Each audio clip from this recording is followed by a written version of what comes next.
Okay. Mic should be on now, everything should be working. It's another day, another try, or a couple hundred tries, at trying to get this dang stage uploaded. And I'm noticing that I'm not even 10 minutes into the stream and the backup phone is failed.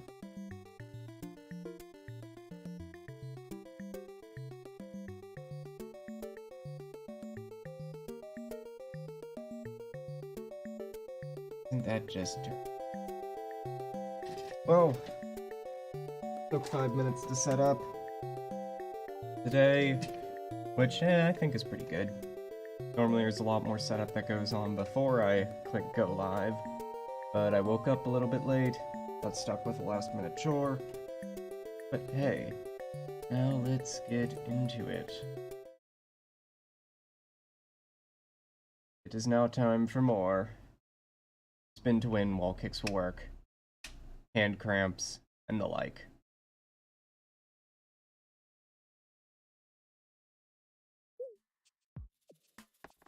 So, it's been a couple days since the last stream.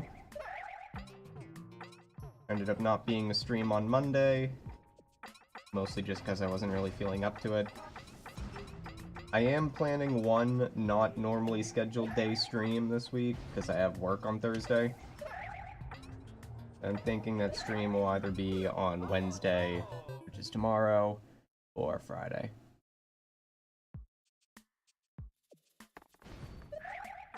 I did, however, boot up Mario Maker 3DS to see if there was some means of sending this stage to the 3DS so I could practice it. The answer is no. I'd have to remake this stage from scratch on the 3DS if I wanted to practice it on the 3DS. That sucks. Also, I decided to re-watch a few bits of last stream, and I think there's an audio problem. Like, for some reason, the audio just doesn't seem right. I can't tell if it's too soon or too late. It just doesn't seem right to me. But because I can't really identify if it's too soon or late, I can't go about fixing it. Well, I could, I just need to fiddle around with it more. And I intended to do that before I went live, but then I woke up a bit late. Didn't have as much time. Oh well.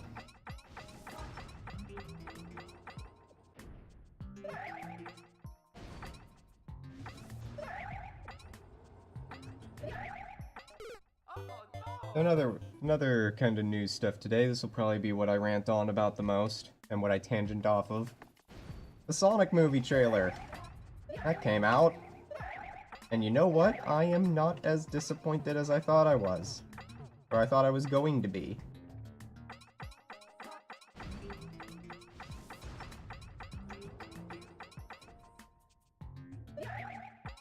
I was expecting something like Smurfs level bad. And, you know, the only thing I really don't like about the Sonic movie is Sonic's design, and if that's the only thing I don't like, then hey, I've got something good here. I really like whoever's voicing Sonic, because, you know, he actually sounds like Sonic instead of a surfer dude trying to sound like Sonic. Like I've said it before, I'll say it again. Chris Redfield, various other voices that Roger Craig Smith has done. Like, he's done Batman, he's done Chris Redfield, he's done a few Yu-Gi-Oh! Characters. He's not a bad voice actor. Heck, just remembered he's Ezio Auditore. He's not a bad voice actor. I just really don't like his Sonic. It doesn't... Because, like, something I noticed is he didn't even make a voice for Sonic. He just reused one of his Yu-Gi-Oh! Voices. Just reused the one that sounded the most like what we already knew as Sonic. And even then, despite it being the most like what we knew as Sonic, it doesn't sound all that much like Sonic, all things considered.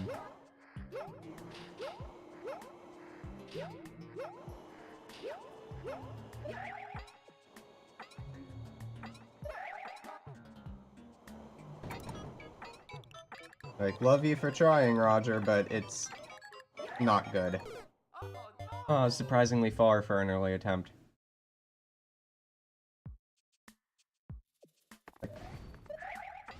I feel like Roger could do good voices for Sonic characters, but his Sonic just leaves a lot to be desired. I honestly like Jalea White's interpretation more than Roger or Craig Smith's interpretation. I mean, at least whenever Sega was transitioning from the Adventure cast to the Sonic X cast. In my opinion, the transition from Ryan Drummond to Jason Griffith was not nearly as stark of a difference between the transition from Jason Griffith to Roger Craig Smith. That's the biggest reason why I just cannot get behind Roger Craig Smith as Sonic. However, I will say, Boom Sonic, I can get behind Roger Craig Smith as Boom Sonic. The taller design, the whole, it's a different world kind of thing. I can get behind him as that Sonic.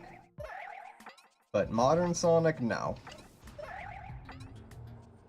Maybe if the transition was a bit more gradual.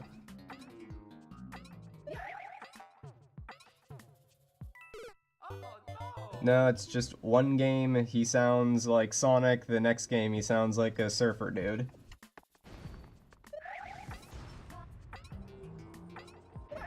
However, I already forgot who's voicing Sonic in this movie. I know he was popular from some other work that he was in, but I've already forgotten his name because I've been in a preemptive state of mourning for the Sonic movie.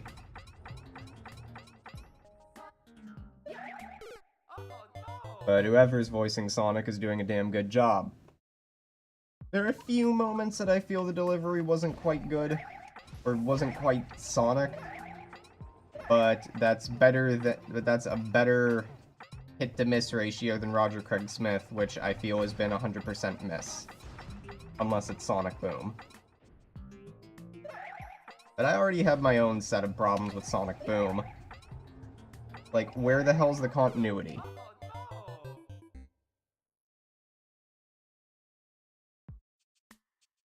But I might talk more about Sonic Boom later. Now is just time for talking about the movie. My only other issue is, why did they choose Gangsta's Paradise? Sorry, I'm not gonna make the same Jeopardy mistake as What's-His-Face. Why'd they choose Gangsta's Paradise for the trailer theme?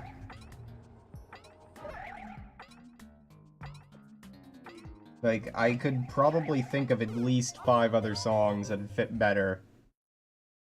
First one that comes to mind is Welcome to the Jungle.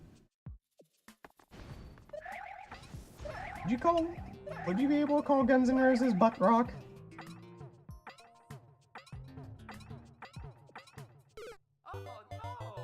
I think they could qualify as butt rock.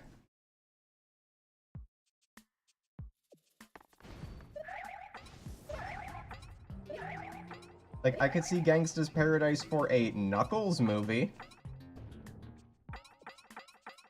but not a Sonic movie. Speaking of Knuckles, and anyone for that matter, where are they? It's just Sonic and Eggman. That said, Jim Carrey is doing about as well as I expected him to do for Eggman, which is not bad. I honestly felt that Jim Carrey was the only thing that I was actually looking forward to in this movie for the longest time. And you know what? Still doing good.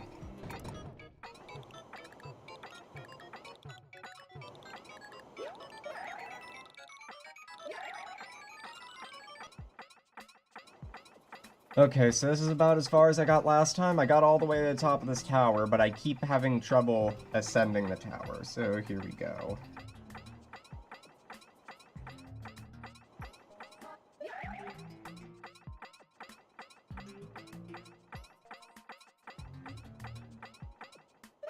Dang it! Yep, that's how I died last time as well.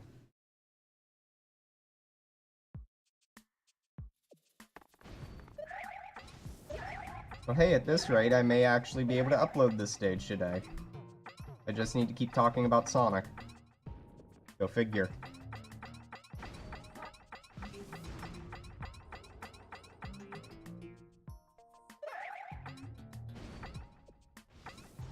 Now, as for the plot of the Sonic movie, I like the idea of Eggman, like, I both simultaneously like I like the story setup, but I don't like the implication in the larger scope of the Sonic lore.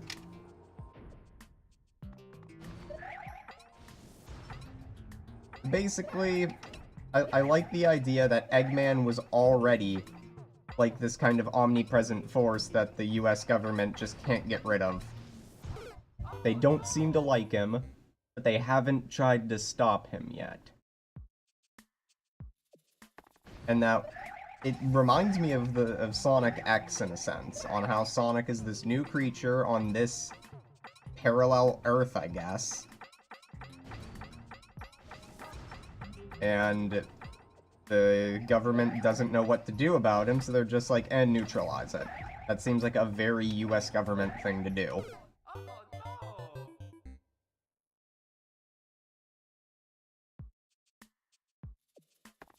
However, when their efforts turn up fruitless, they contact Dr. Eggman, which I think is amazing. I honestly really like that. Now, of course, Jim Carrey. I feel he could have been a little less generic Jim Carrey, but it's not bad. I feel like he could have put on a bit more of a voice than his, like, normal voice. Like, I was expecting a bit more Count Olaf and a little less not even Ace Ventura.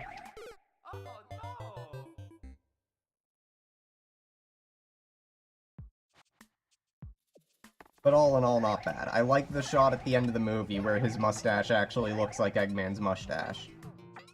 But with that scene in mind, and the US government's trying to stop Sonic, so they join forces with someone they don't particularly like, being Dr. Robotnik, Dr. Eggman, whatever.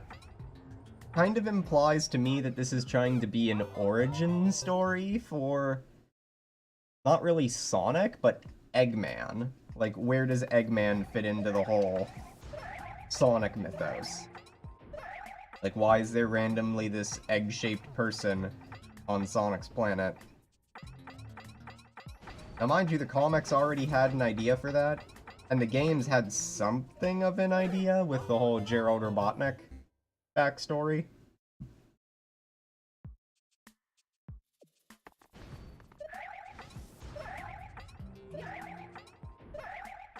So, like, it's a neat concept. I just wonder how it's gonna slot in with the rest of the already confusing Sonic lore.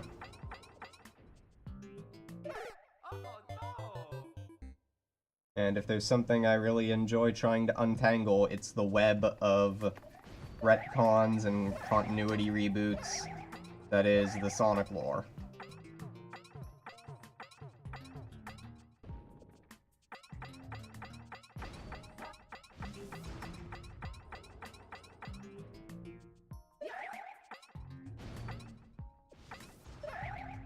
Like, I'm the guy who consistently argues that Sonic CD takes place before Sonic 2.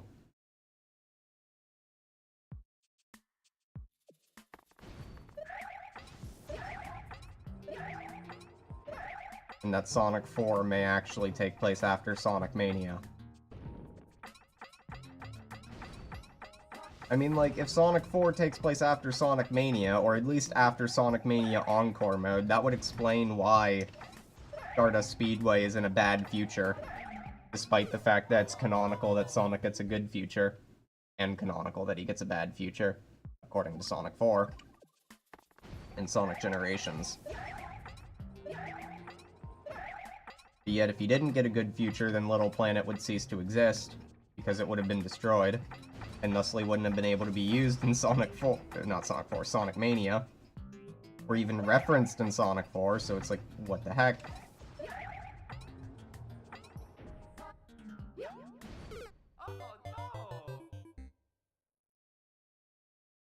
Yeah, I just got a message from one of my friends. They wanted me to send them the Sonic trailer. And they have the same sentiments as I do with the choice of trailer music. Why Gangsta's Paradise? I'm starting to get sweaty now. Take off my jacket.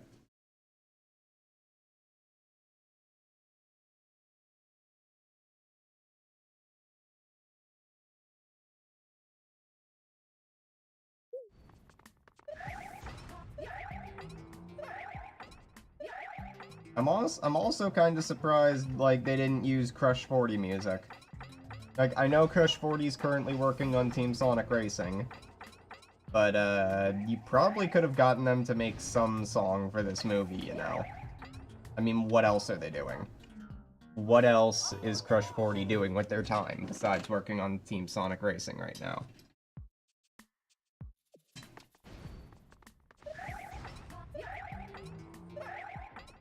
Like, what was Crush 40 doing with their time when you were making Sonic, Colors?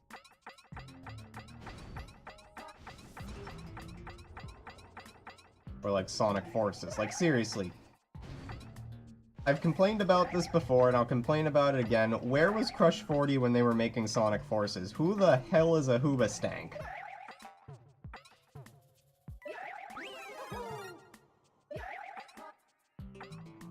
Dang it. I'm gonna have to remember how to clear that without getting hit whenever I start doing the checkpoint clears.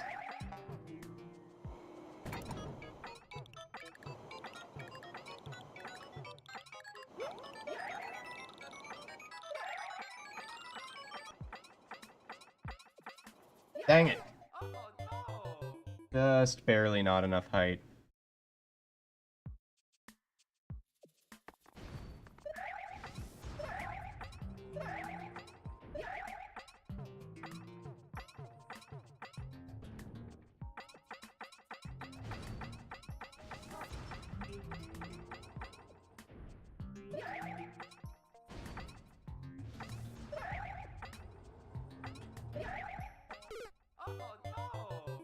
But seriously, what the heck is a Hoobastank? I can't find any definitions on Google. All I get is this band that I've never heard of before.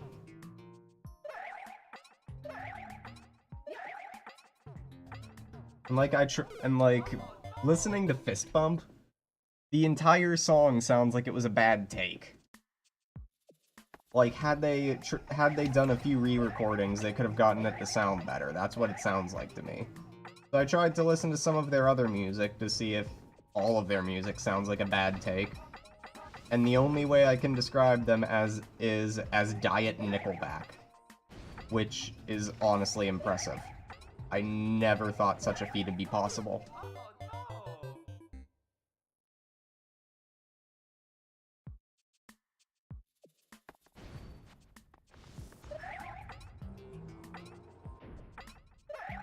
But yeah, where the heck was Crush 40? Was Crush 40 demanding too much money, so you needed to hire a no-name band? Or at least a band that doesn't seem to have been relevant since 2003? I feel like the only relevancy Crush 40 has is Sonic. How could you get less relevant than that? But whatever, there is a cavalcade of mistakes that occurred with Sonic Forces. Music choice is just one of many.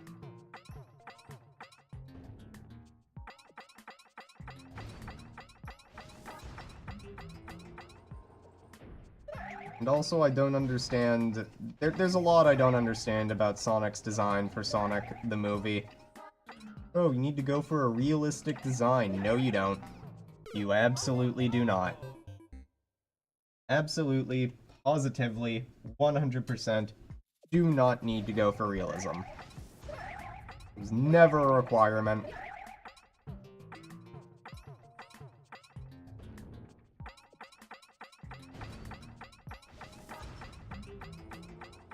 In fact, I wouldn't be surprised if you could superimpose normal, modern Sonic into this movie, and by doing so, you would make the movie like 10 times better.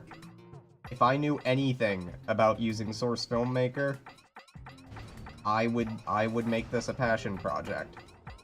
Just superimposing modern Sonic on top of Abomination Sonic.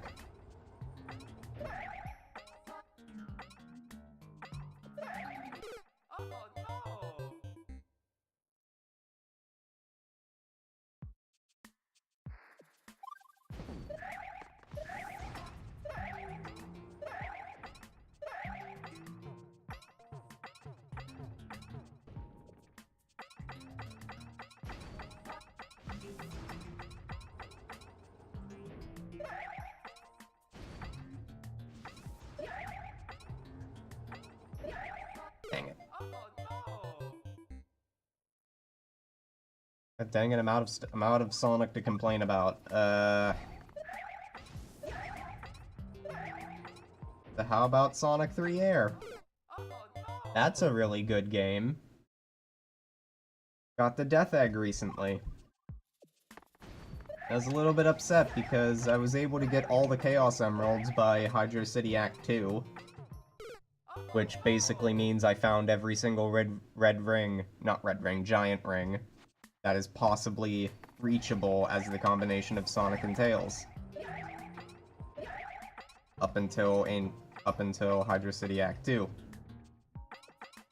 And thanks to Sonic Mania and one of the future Sonic 3 Air ads, I was able to actually perfect all those stages.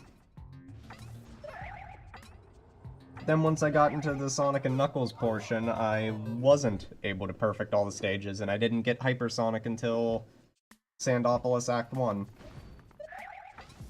Which, hey, that's the soonest I've ever gotten Hypersonic. Last time I played Sonic 3, I didn't get Hypersonic till Lava Reef Act 1.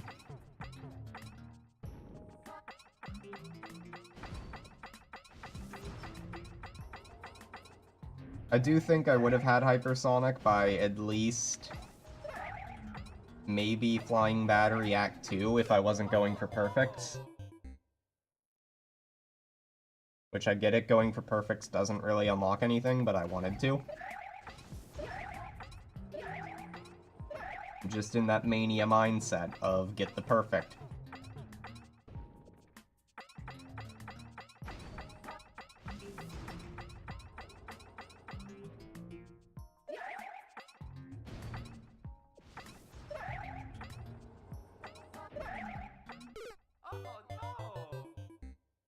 Oh, hey, thanks for the raid. I don't have any kind of countermeasures or anything set up because I'm a novice at this so far. I have very little of an idea what I'm doing. All I know is I have a 3DS capture card and only streamed with it like once or twice so far. But I'm setting something up for that. Today is just another day of me trying to clear this stage in Super Mario Maker that I've had sitting on my Wii U's hard drive for a couple years now. Dang it. Sitting on the hard drive. Haven't uploaded it because A, I suck at Mario Maker, and B, my original Wii U gamepad charger died, and I couldn't charge the gamepad for like about a year and a half. Then I bought a USB charger back in fall. Dang it. And now that the new year's come around, we're about a quarter of the way through the year. God dang. Now that 2019 is here, I'm able to stream a bit more frequently. Or at least I'm kind of forcing myself to, now that I've made a decent investment into it. As mentioned earlier, I bought one of the last Kasukitty capture cards from Murky. Like, that's a topic in and of itself that I can kind of skim over real quick. Yeah, if you want to capture 3DS hardware, the only way you can do so now is through Homebrew. Because, just about anybody who makes 3DS capture cards no longer make 3DS capture cards. So when I found out there was only, like, a handful of them left at the German reseller, I was like, okay, fine, I'll buy one. Dang it. I've made it to about the final checkpoint in this stage before. But again, I designed this stage to be really hard and to use a mechanic of the game that I don't think all that many people even know exist, which is the spinning wall jump. Because at the time of making this, I hadn't seen any challenge stages for Super Mario Maker that utilized the spinning wall jump. So I decided, you know what, I'll make one myself. And I tested each and every jump individually, but never all at once, until these past 3 streams. That just about catches up anyone watching now. I can get back to complaining about the Sonic movie, which I actually haven't been complaining all that much about because it exceeded my expectations. Which I still can't believe is something I can say about the Sonic movie. Now I keep dying at that jump.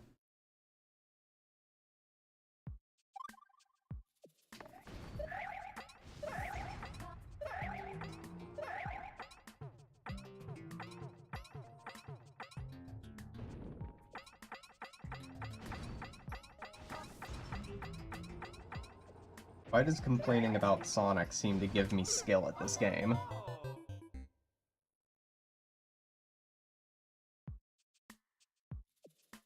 Thankful.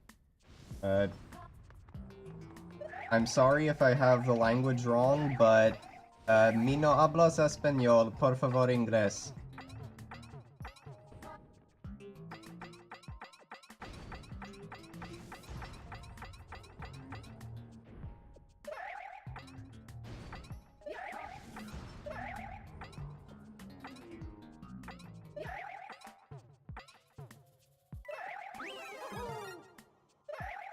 Like, literally all I know how to say in Spanish is that I either A, don't know how to speak Spanish, or B, if I really don't want to talk to someone, hey, I don't speak English, please speak Spanish.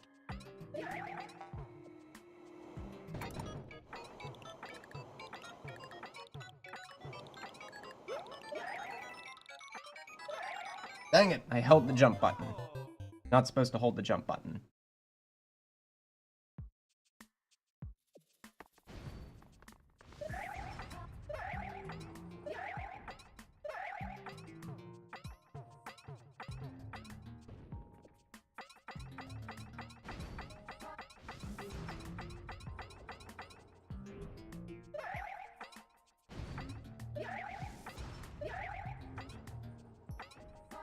Dang it. It's such a good flow, too.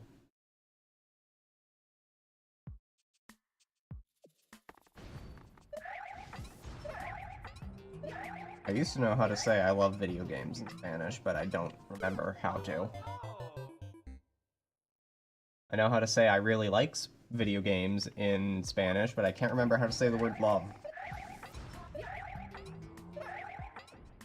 There's something along the lines of mi mucho gusto el videojugador, or something like that. I also can't consistently roll my R's. Now all I know how to say is either a request of speaking Spanish or English.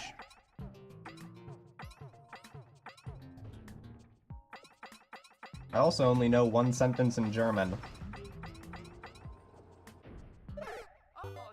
That's about it. Don't know any other languages. Other than, like, basic greetings.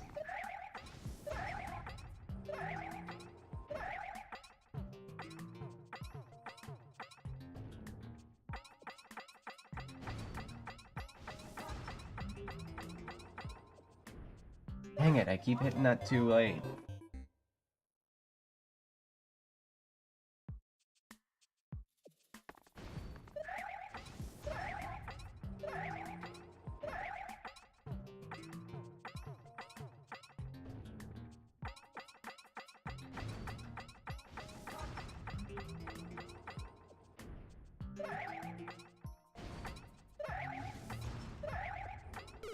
Oh.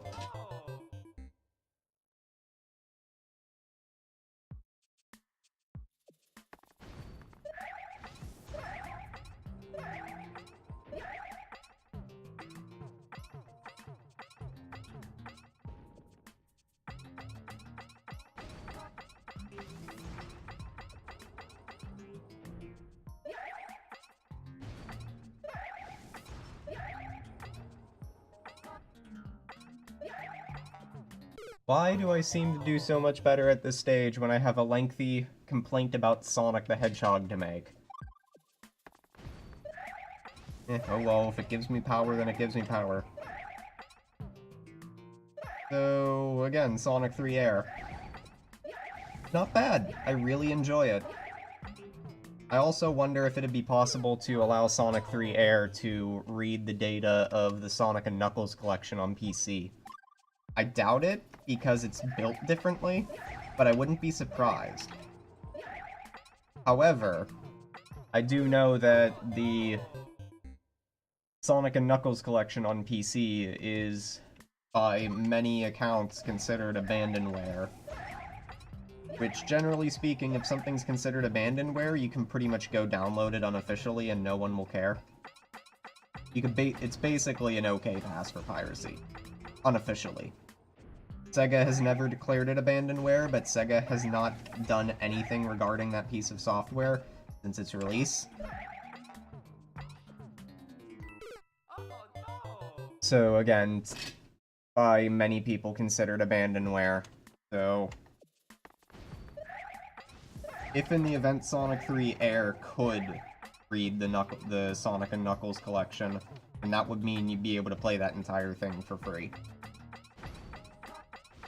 Of course, you could play it for free as long as you just have a ROM of the game anyway, but you can also legally obtain a ROM for Sonic 3 by buying it on Steam.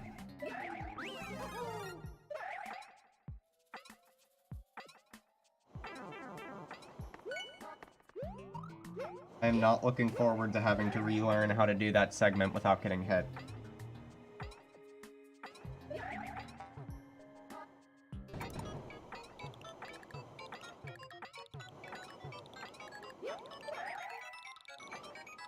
Dang it, I held the jump button again.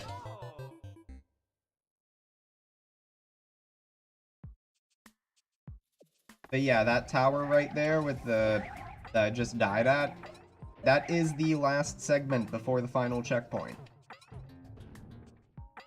After that is a bit of an endurance test that I have not succeeded in doing since I finished creating the stage, which again was like a couple years ago. I can't remember if I finished this stage. Yes, I did finish this stage in the house that I started the stream at.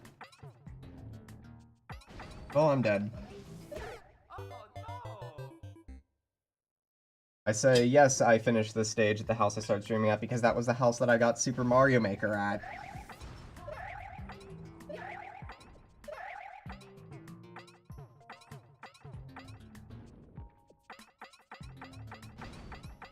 Yeah, I think that means I may have finished this stage. I just can't remember whether or not I was already streaming at that point. I know I didn't have an HDMI capture card at that point. In fact, my HDMI capture card is the second newest thing about my streams. The first newest is the 3DS capture card, but again, I'm still setting up for when I actually use that thing more. Coming.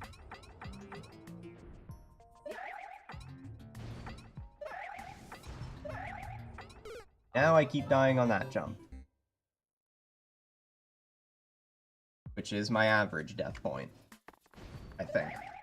I don't know how to calculate averages, especially considering that would require me to rewatch all, what, 6-7 hours of me trying to clear the stage.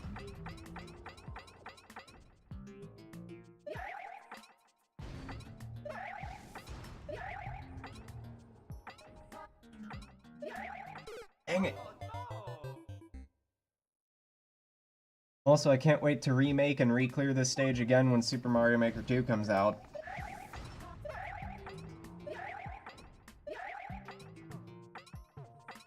You know, again, this is like the third time I brought this up because I bring it up every single stream so far that I've played Super Mario Maker.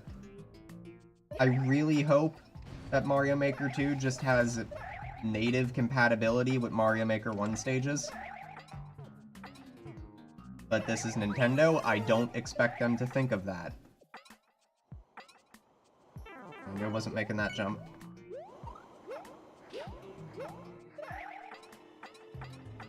I shake off my hand here. My thumb's starting to get sore from holding down the B button.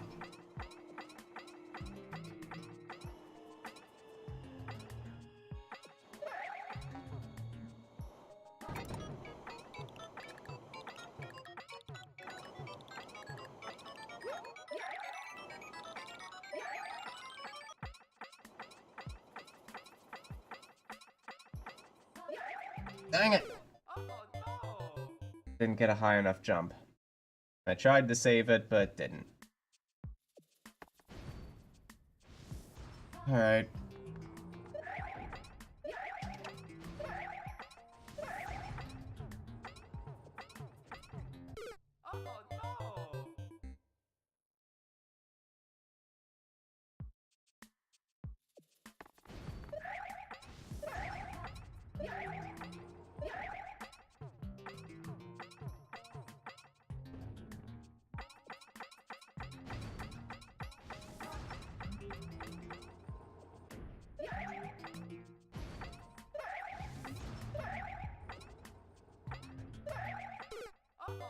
How to make a raid alert message.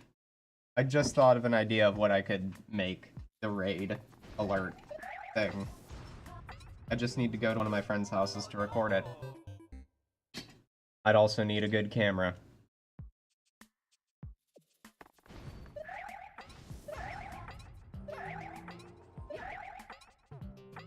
I keep bringing up Sonic 3 Air when I'm trying to think of Sonic complaints, because that seems to make me do better at this stage.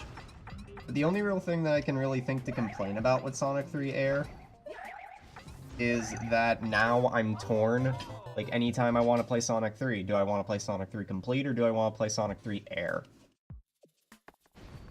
And yeah, Sonic 3 Air is still being worked on, so they could eventually add in some of the stuff from Sonic 3 Air.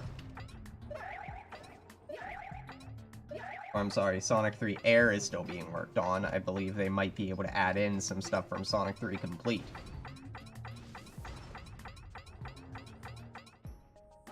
But I honestly think the dude making Sonic 3 Air could just implement some of the stuff from Sonic 3 Complete. I don't think the guy who made Sonic 3 Complete would be like, no, you can't use any of the changes I've made. Because both of them are setting out to do roughly the same thing, make a definitive version of Sonic 3 to play.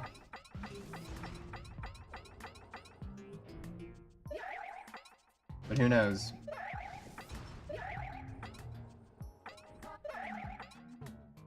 Yeah, I'm not gonna try. Dang it. I'm not gonna try to manually do the momentum to hit the right spring. I'm just gonna rely on the wall jump momentum.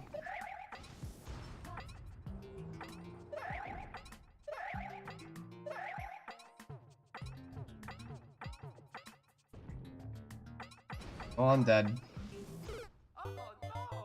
I still haven't figured out the timing for how to not die at that skewer.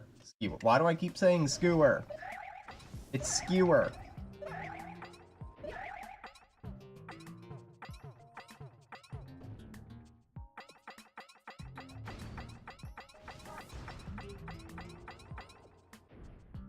Dang it.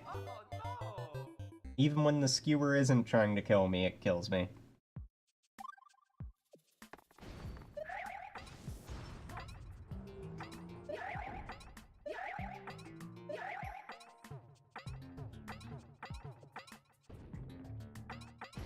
Oh, I'm dead. Somehow saved it. What the heck? How did I... Whatever, I'm alive.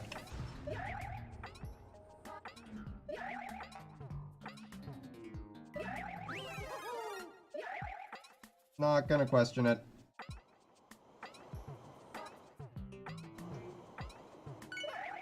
Oh, I nearly made that without getting hit.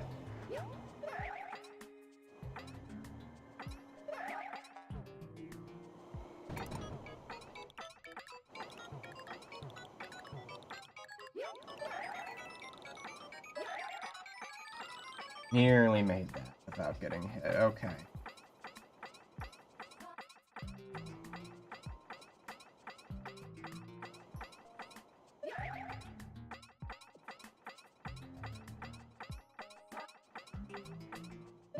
Oh boy.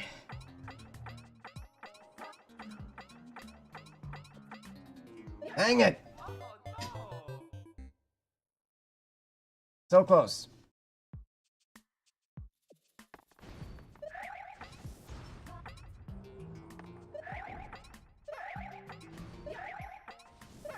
Again, that's not quite the end of the stage, but there's just 2 more segments after that. There's an endurance, where I have to keep spinning on... what are they called? Spike tops? Spike tops on tracks, while avoiding fireballs and hammers. Well, the hammers are only coming from one side, but fireballs are coming from 2 sides, but at least you have a helmet. Well, the helmet's optional.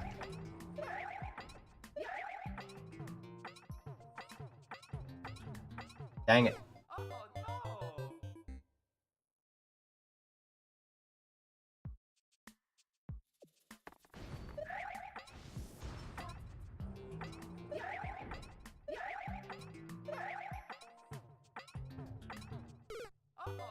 Now, I'm gonna start messing up on all the simpler jumps again. Just how my luck is.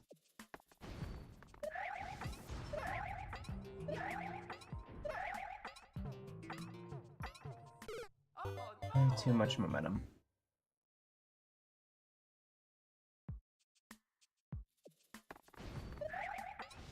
Also, I'm not sure if this is a problem with Sonic 3 Air, or if this was a thing in, like, normal Sonic 3. But even though Sonic 3 Air is, like, running in 16:9, it feels like it's a bit more of a cropped 16:9 instead of a true expansion 16:9.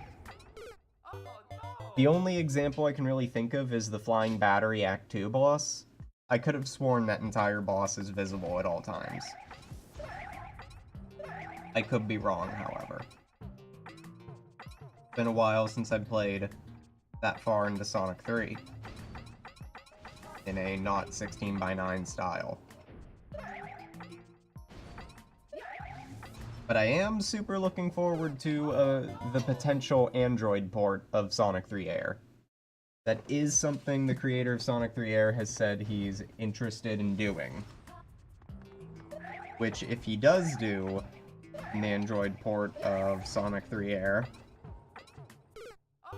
then, you know, Christian Whitehead and Stealth are gonna have some big shoes to fill. And if anyone could fill those shoes, it'd be them. But I'm surprised they have big shoes to fill instead of leaving the big shoes to fill. Someone else. Fill their shoes.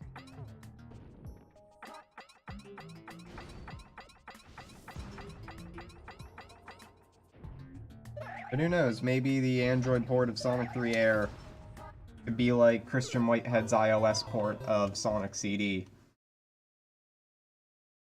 Because Christian Whitehead had made that port just completely in his own free time, and then Sega was just like, hey, Sega fans, what game should we put on iOS next? And he was just like, here, I've done all the work for you, just upload this. They were like, damn son, can you do that? Can you port this to Xbox Live and PSN and Steam? And then maybe do it again for Sonic 1 and 2, but not 3.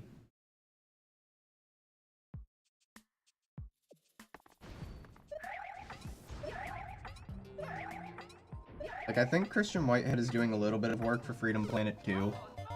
And he did also open up his own, like, just full-on studio, or is it a publishing branch? I even forget what it's named, but I know he opened something.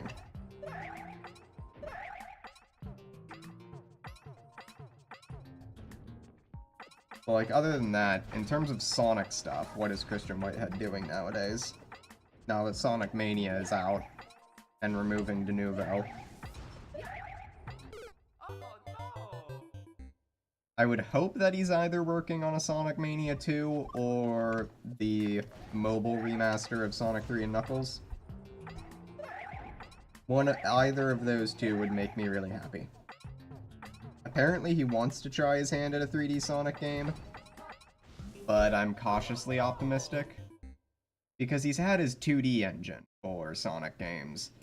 He's been working on that since, like, what, 1999? I don't know how far along his 3D engine is, if one even exists at all.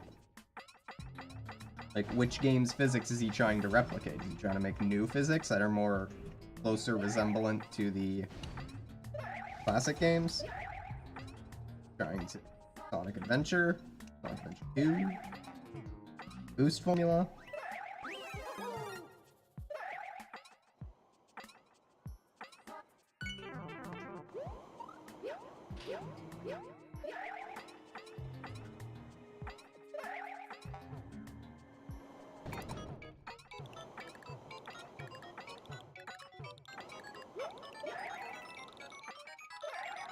Like, what are you trying to do, Mr. Whitehead?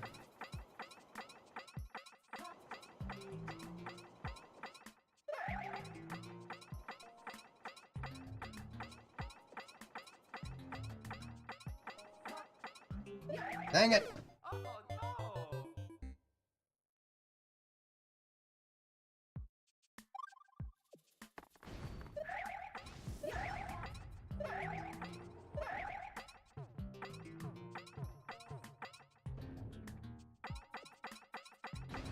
As for Simon Tomley, aka Stealth, don't know what he's doing either.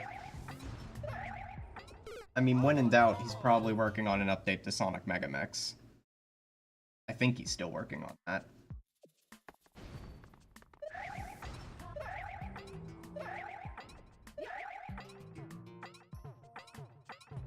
As for T-Lopes, I know he's doing his own thing.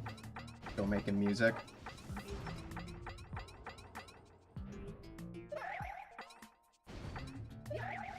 If I remember correctly, I don't think anyone at Pagoda West Games is still even working on Sonic 2 HD. I think they completely left that project and it's a new team. Which is why they had a completely new soundtrack made. By not T-Lopes.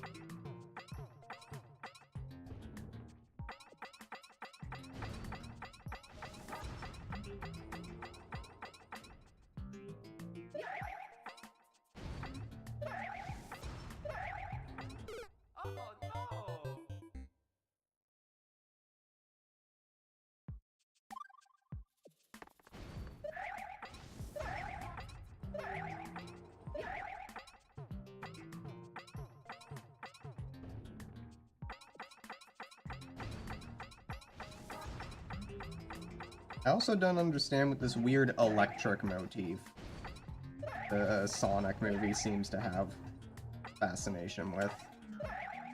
Like, Sonic has more been associated with, like, the wind more than he has been associated with electricity.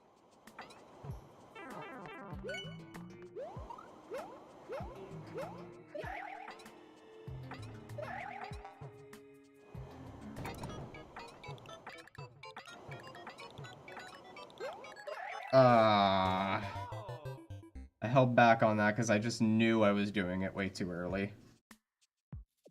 Didn't want to accidentally catch up to the thwomps. Paid for it.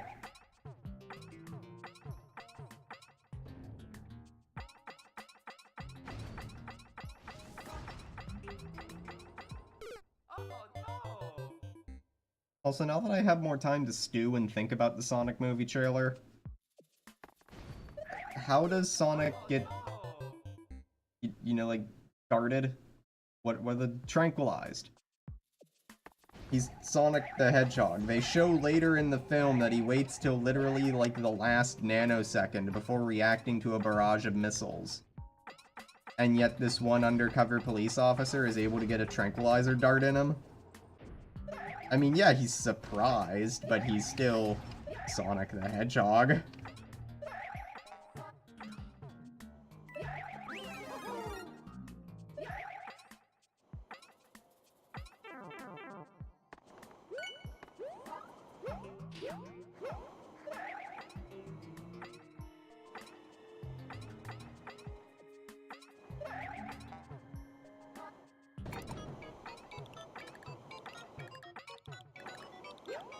That's what I was afraid of last time. Gosh darn it. I think I've already said god dang it a few times.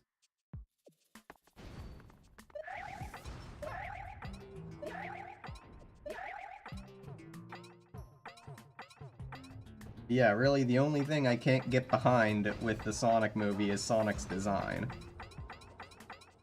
Like, why are his hands white instead of just having gloves? Why are his, like, eyes kind of more separated than normal? Why are his shoes... Like, where's the strap? I mean, I guess his classic shoes didn't have a... No, they did. Classic shoes had a strap. His classic shoes just didn't have the white bottom to them. Or the golden buckle.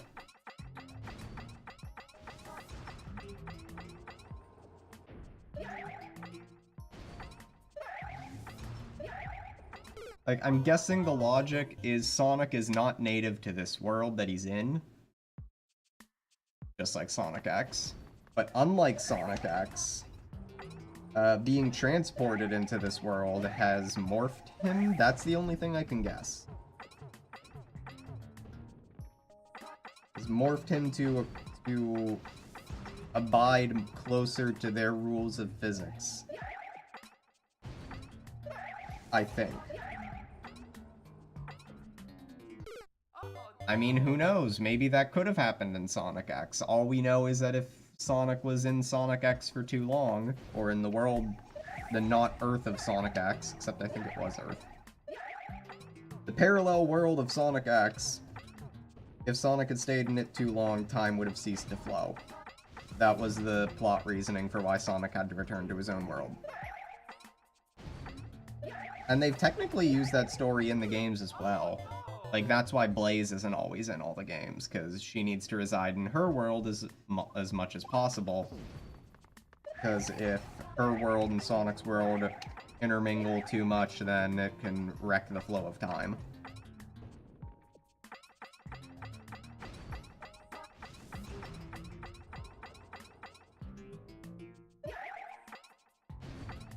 Technically, Sonic X came first. So they introduced that idea of Sonic being in another world for too long, destroying the fabric of space and time.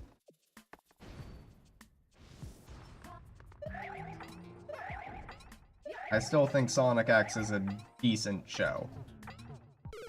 You get the chance to watch the, like, not for kids version, do it.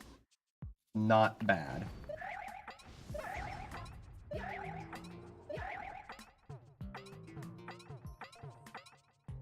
Not amazing, but it's not bad.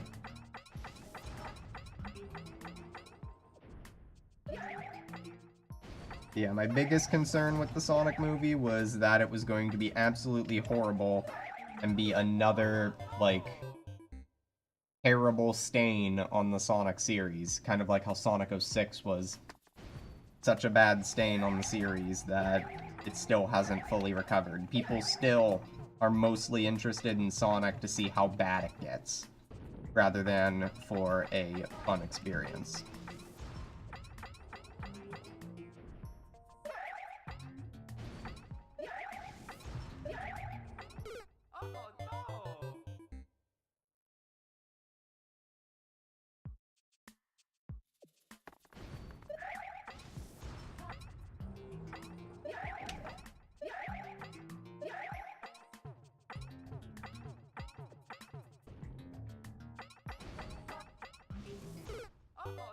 Yeah, Jim Carrey is still Jim Carrey. He's still the thing I'm most excited for in this film. I just want to see more Jim Carrey.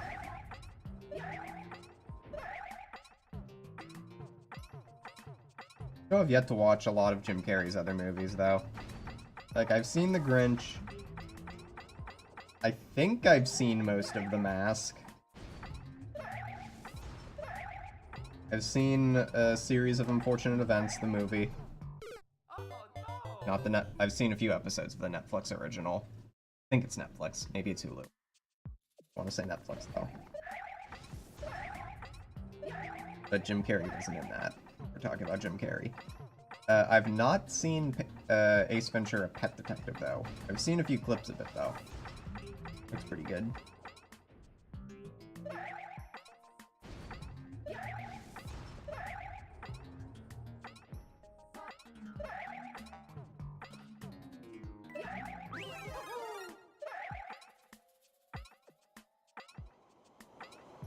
Oh, I nearly did that without getting hit.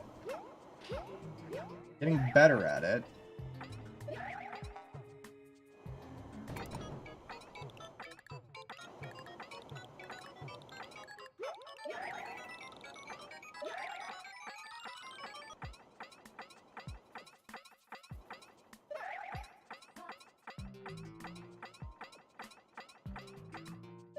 Dang it. Oh, you gotta get the momentum just right on that. Which is why I designed it that way.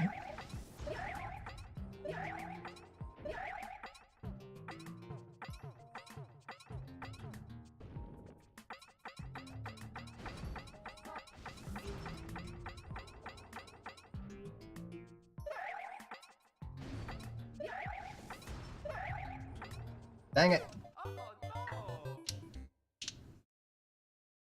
Speaking of other Sonic fan projects, I guess, the Project 06 demo. Haven't played it. Don't think my computer can run it, but it looks good. I love the improvements that they made, especially the, like, new animations and junk for Silver.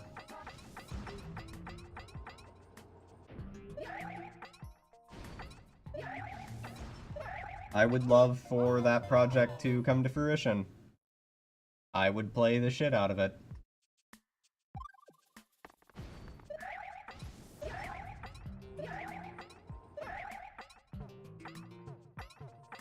Dang it.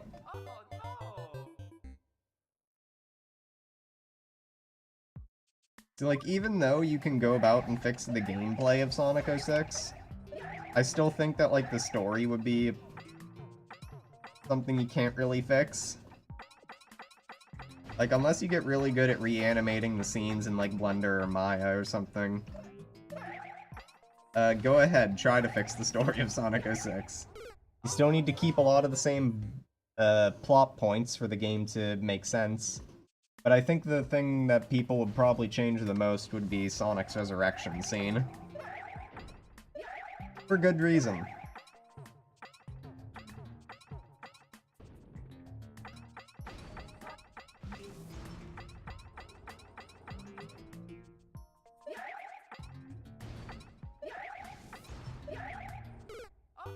Like, I could probably think of many ways that you could redo that scene and have it be better. Like, maybe have Elise cry, and one of her tears lands on Sonic and that resurrection. You could do that instead of having her kiss Sonic. You could do the Pokemon route and have everyone's tears bring back Sonic. I mean, it was Elise crying that unleashed Iblis. I think it'd be thematic if her crying is what brought back Sonic. That's an idea, but again, you'd need to, like, reanimate the entire scene. Because someone at Sega thought that that was a good idea. Someone at Sega watched that scene and gave it a thumbs up.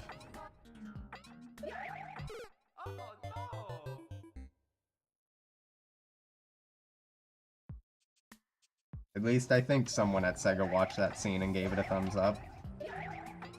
Wouldn't be surprised if the team working on that game was so small that no one had time to give it a thumbs up. But if that's the case, that means somebody had to think of this scene and not think to themselves, why? Like, I enjoy playing Sonic 06. I will play it for fun, if in the event I had a working copy of it. It is my goal to someday 100% Sonic 06, because I enjoy playing it. But I will recognize that it is a bad game with many faults. The story being one of them.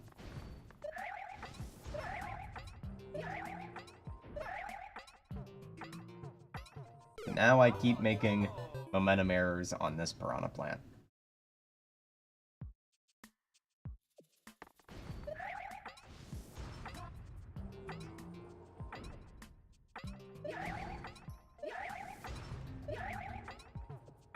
But again, I guess with, like, my big gripe of why does Sonic look realistic, why did this have to have a realism approach, why did it have to be live action? That's just a problem I have with the movie industry, with Hollywood as a whole right now. Why are there so many live action, like, reinterpretations of things that weren't live action? Like, Rugrats was recently announced to have a live action movie in the works.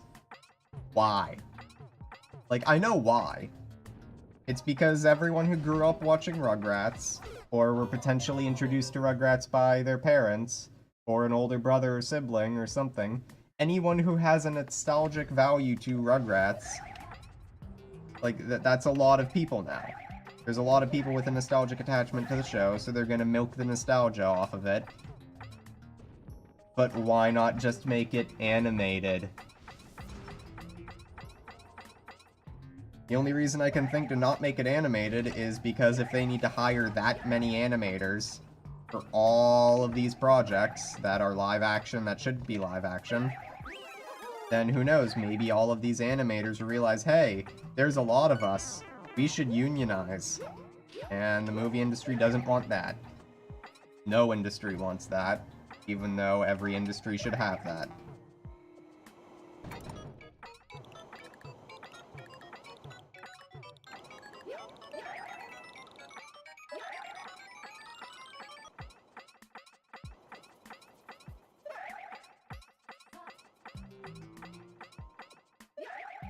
Dang it!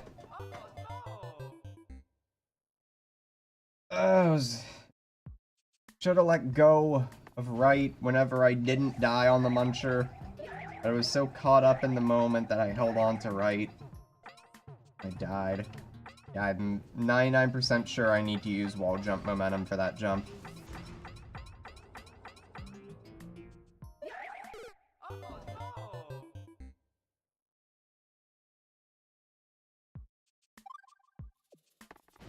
Okay, Rugrats is getting a live-action movie, which I think kind of defeats the purpose of Rugrats. A lot of those characters are characterized the way they are, and have very unrealistic characteristics. I just don't think Lou, Drew, and Stu will be the same without their gigantic noses. I don't think Dee Dee will be the same without her hair. God, who are some other examples? Like, those characters are designed in a cartoony way for a reason, to make each of the characters distinct. And sure, you can recreate their designs with realism, but it just kind of loses the charm. They don't care about charm, they don't care about any of that, they just care about nostalgia value. They know people are gonna watch this movie purely on the grounds of, hey, I remember watching Rugrats when I was a kid.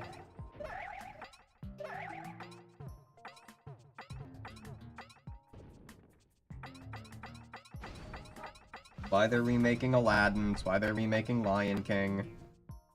I feel like Disney remakes Lion King anytime they feel threatened. Or whenever they're feeling petty. If some other movie is about to come out and they're just like, crud, we need something that will sell and outsell whatever our competition is making, they'll make Lion King. Or re-release it to some degree. Now I'm guessing they're realizing, huh, we can't really re-release Lion King. Like, what could we do to warrant re-releasing Lion King? I know, let's remake it in live action. Which, is it really live action, or is it just super duper expensive CG? There's probably some mix of, like, actual animals. But most of it's probably going to be...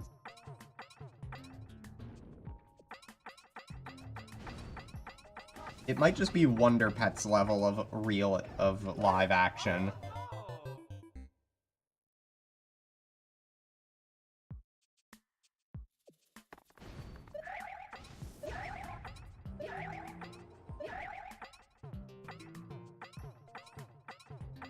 Dang it.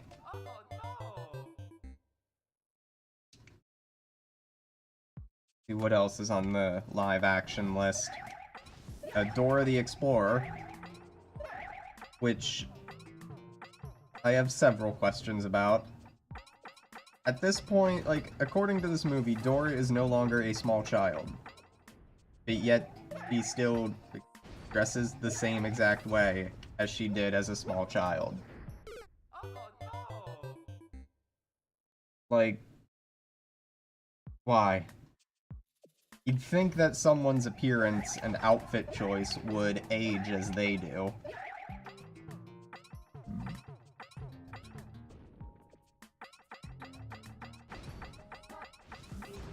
I feel like they could have easily found a child actor to play Dora.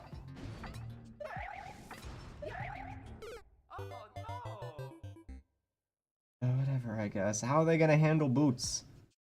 If Dora's older, then Boots has gotta be older.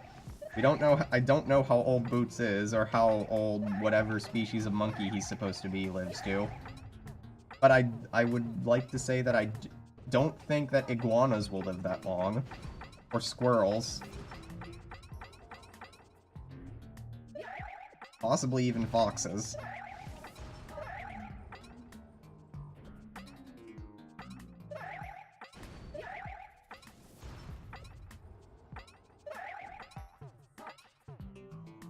Dang it!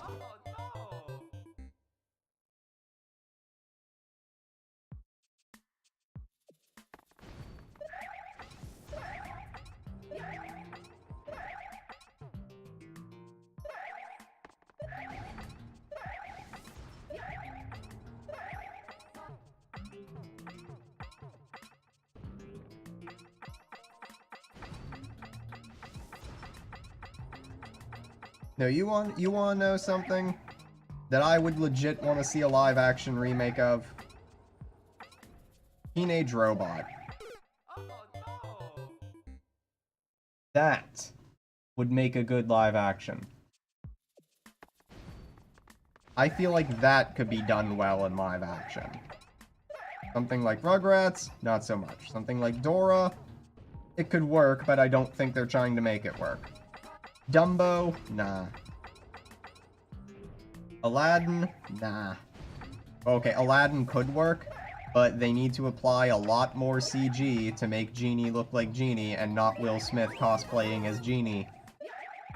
Like, Will Smith is not a bad actor, but I feel like they forgot what Genie looked like.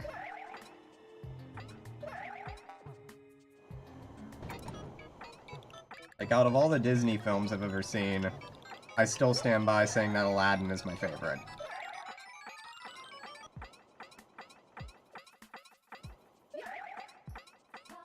Or at least out of all the 2D animated Disney movies I've seen.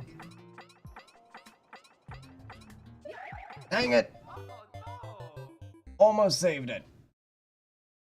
Almost made it. Like, I would like to point out that I died by landing on the Muncher, but it still played the, like, sprite effect for landing on the Piranha Plant. But the Piranha Plant's hitbox is, I think it's higher than that of the Muncher. I think it's very slightly higher than that of the Muncher. I could be wrong, though. Probably wrong.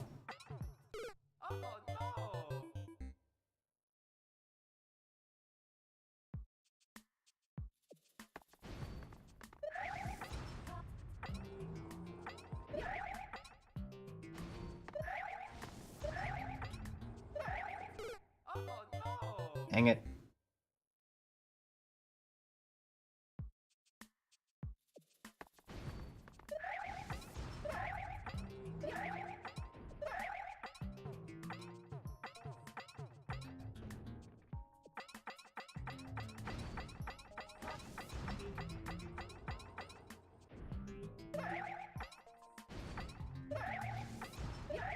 Dang it.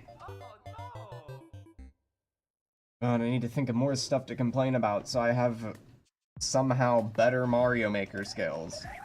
Why is complaining about things giving me the skill to just be able to beat the stage?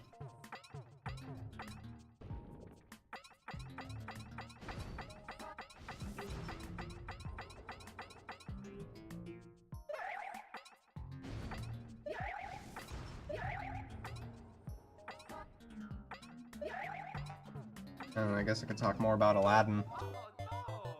Like, Will Smith as Genie? Good casting choice.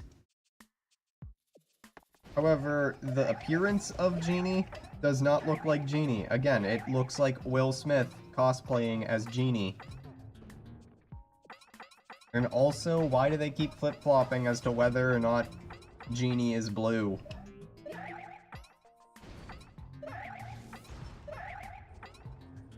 Like, I know they showed off Will Smith as Genie and he wasn't blue, and then everyone complained that it didn't look like Genie, so they made him blue, but people still complained that he didn't look like Genie, because he still didn't look like Genie, he looked like Will Smith cosplaying as Genie, and they assumed that, oh, I guess that we didn't need to make him blue.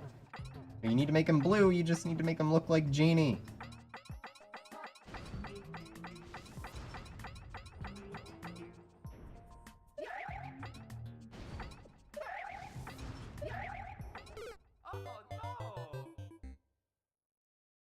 Like, not every single character that Will Smith plays needs to look like Will Smith.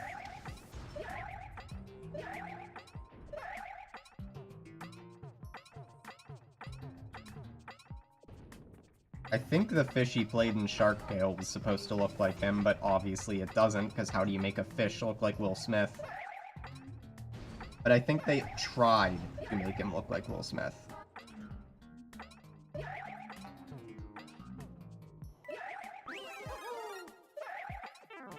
Dang it.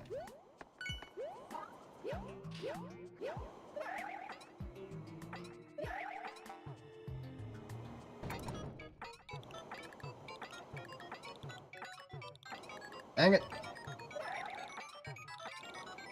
Dang it. Could have saved that.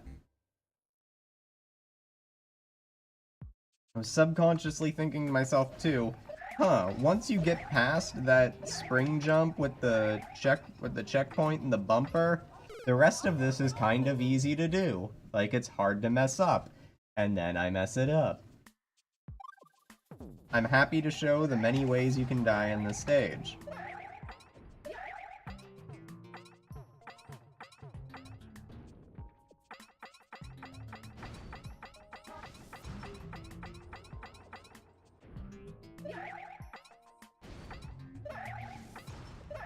Dang it.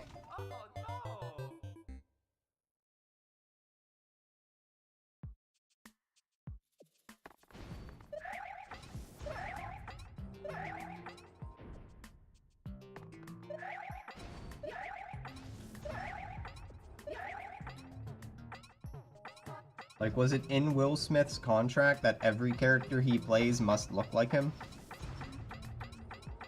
Like, I'm not exactly, like, well-versed with Will Smith's, was it? What's the term? It's not discology. Is it discology? I thought that was like a music term. I know he also does music, but whatever. I'm not entirely familiar with every single film Will Smith has been in, or at any single show or anything. There's bound to be some character he's played that looks nothing like him, other than the fish from Shark Tale. But again, that fish was supposed to look like him. Why can't I make this jump anymore? Like, I'll get a good couple tries where I can make that jump consistently, and then I'll get a good couple tries where I just can't make it to save my life.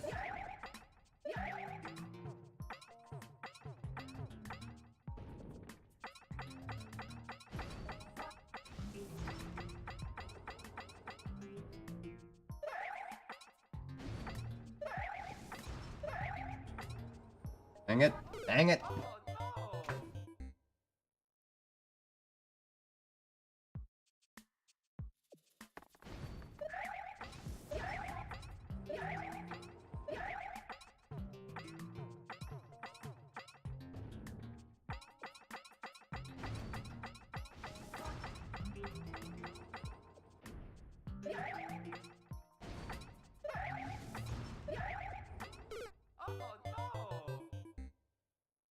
Again, like, what else is on the live-action bandwagon? Oh, right, how could I forget Detective Pikachu?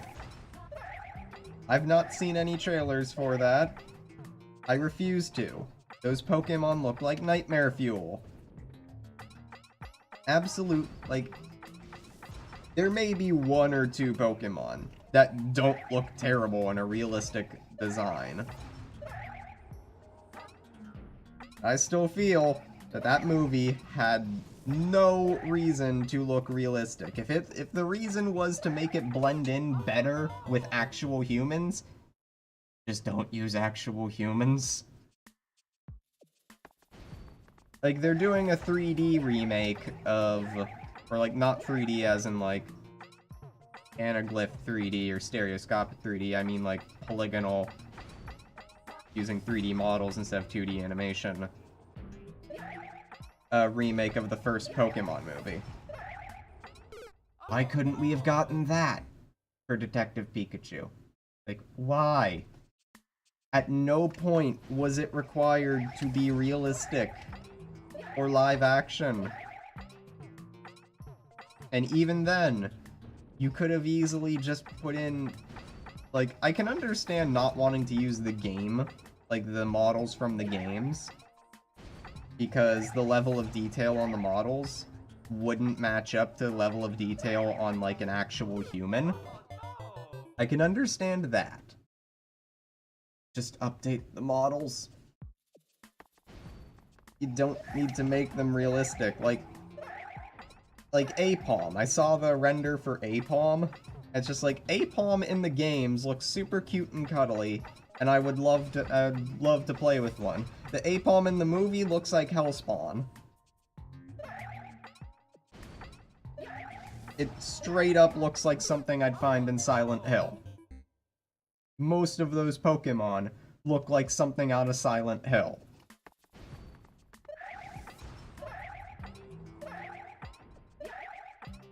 At no point did that film absolutely need to be realistic. They were gonna spend a ton of money on CGI anyway. Why did they have to go in that direction? Whose bright idea was it? I sure hope somebody got fired for that blunder.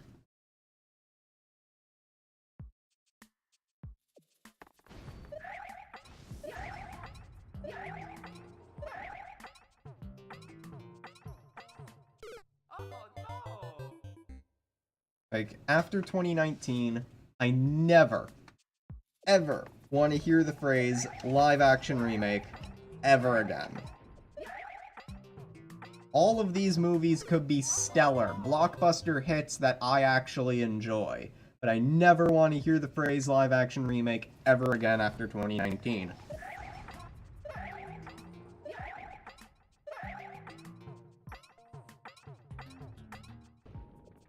This is the year of the unnecessary live-action movie. Something that should have been animated, would have looked a million times better if it was animated, but they had to do live-action because, I don't know, they couldn't hire enough animators to animate more than a few characters.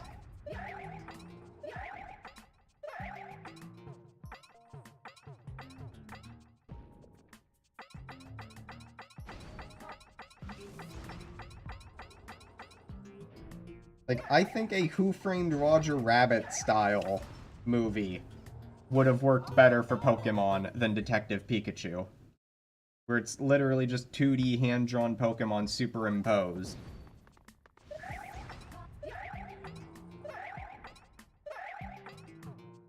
Like, I don't actually care that Danny DeVito isn't Detective Pikachu. That would have been nice, but whatever.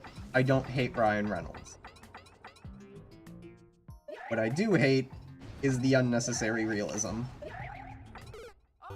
Completely unnecessary realism. I seem to be doing worse at the stage complaining about Detective Pikachu. Do I do worse at the stage if I complain about Nintendo products, but do better at the stage if I complain about non-Nintendo products?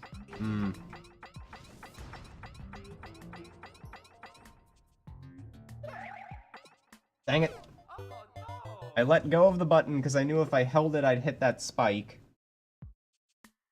But I didn't hold on to it because I didn't think I'd land on the piranha plant.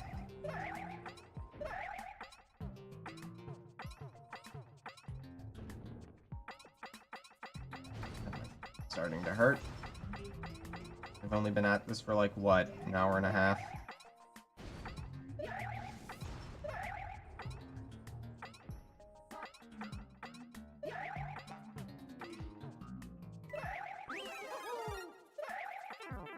Dang it. Dang it! That's the first time I've ever had my invincibility frames run out there.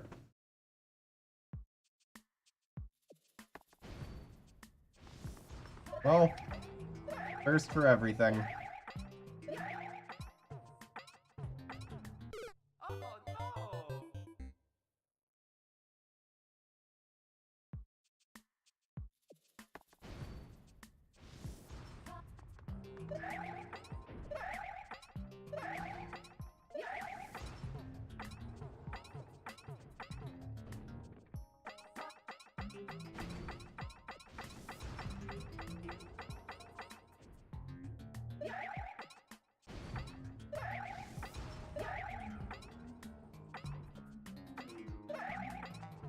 Eh.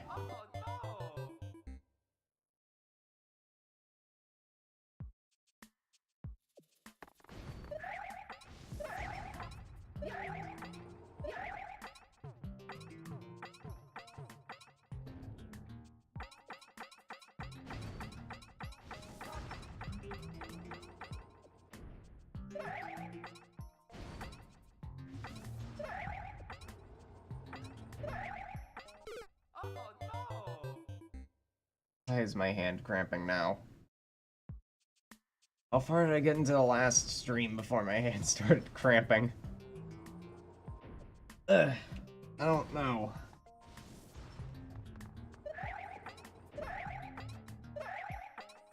But I do know that the entire point of reason for my hand cramping can be summarized to gamepad.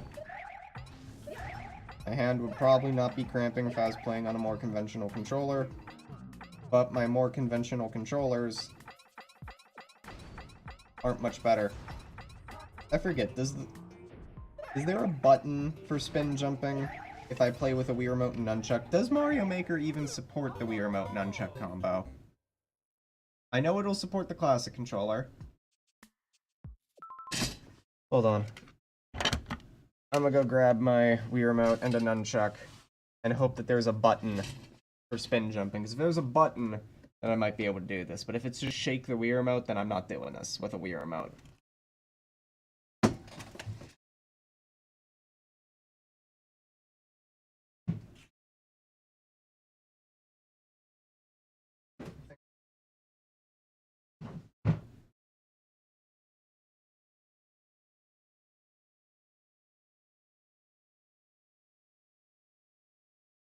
Battery.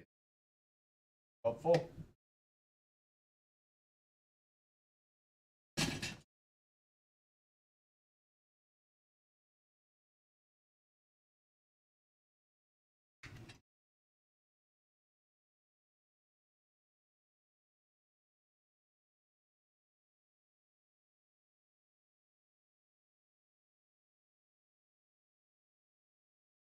Alright.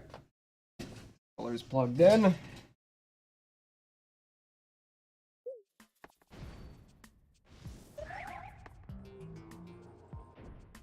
What button did I press to do that? Okay. I'm guessing this nunchuck just isn't being read. I'll have to get another nunchuck. Is it much no efficient?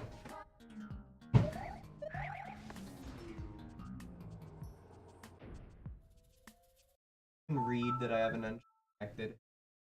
Number one, I don't have one connected now. One in will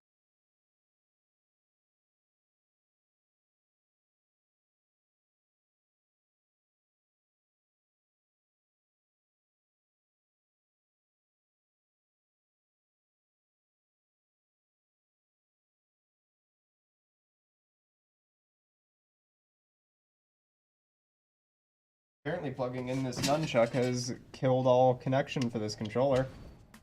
Oh no. Super Mario Maker just doesn't support the nunchuck, I guess.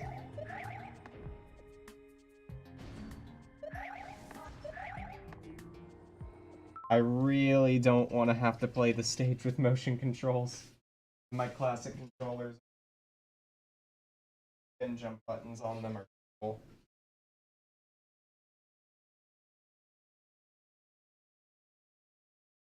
I don't think I have my guitar.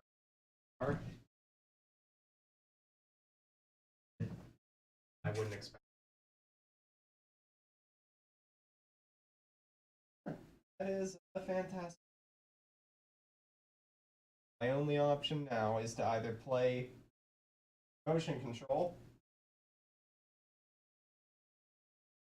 or cramp my hand.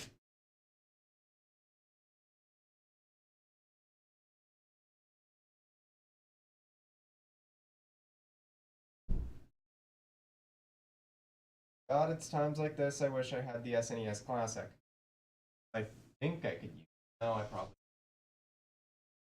Maybe I could. I don't have. Wii U doesn't read GameCube controllers unless I'm playing Smash Brothers. Yeah, my only options are either Wii Remote and motion control.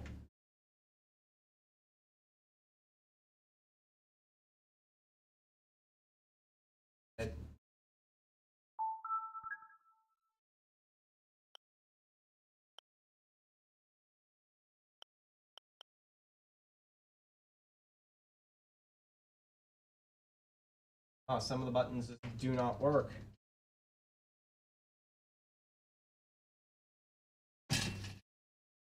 Controller settings. Settings. Oh, it's just those settings. Dang it. Oh.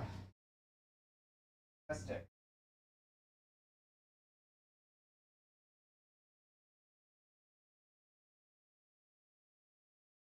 God, I wish I had more Wii U compatible controllers.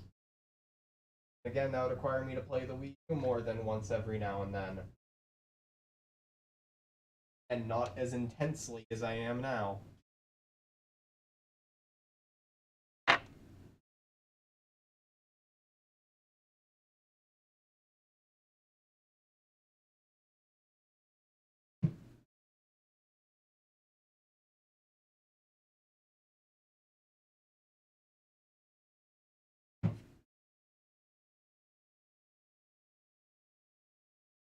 Uh.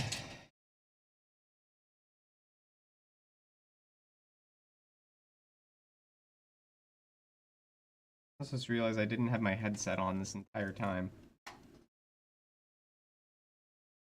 Right, I remember why I don't have it on, because then I'd hear double music.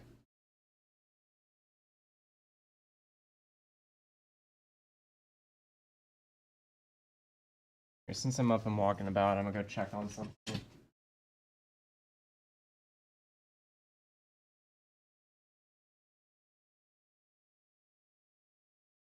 I have to reset.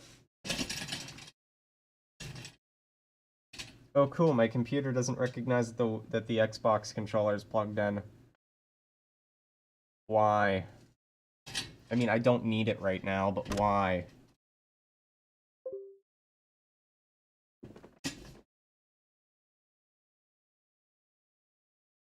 Starting to see like an indent on the top of my thumb from how I hold the B button. God, I wish I could just remap the controls to something more comfortable.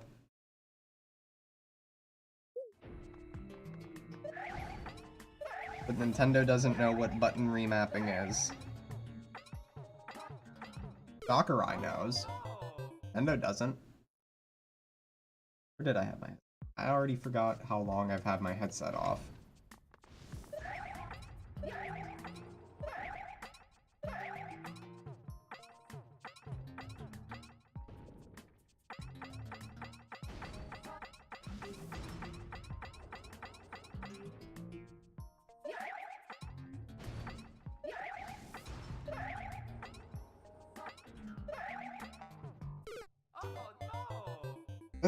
Every time I see the top springboard go off, I think, huh, maybe I can clear the jump, but I keep getting hit by the muncher.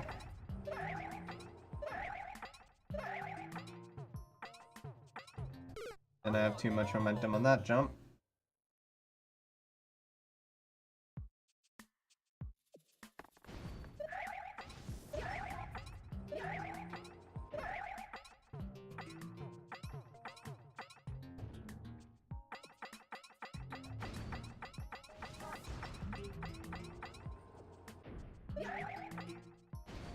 Dang it.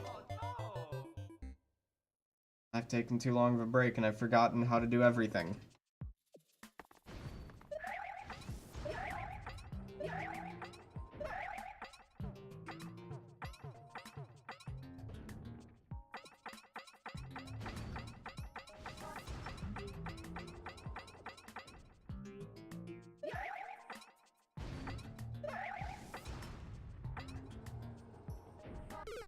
Hey.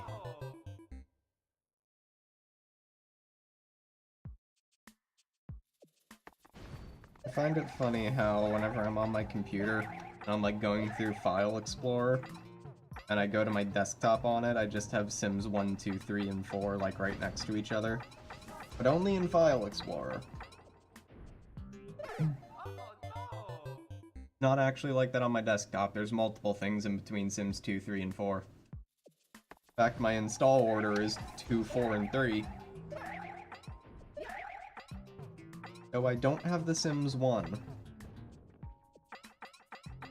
I don't think there's any way I can get The Sims 1 nowadays unless I go out and buy a disc. Why did I go out and buy a disc of it? Would it be on a disc with a C or a disc with a K? How old is The Sims 1? More importantly, why would I even want to play it? As of recently, I've found myself enjoying The Sims 3 a lot more than I've enjoyed The Sims 2.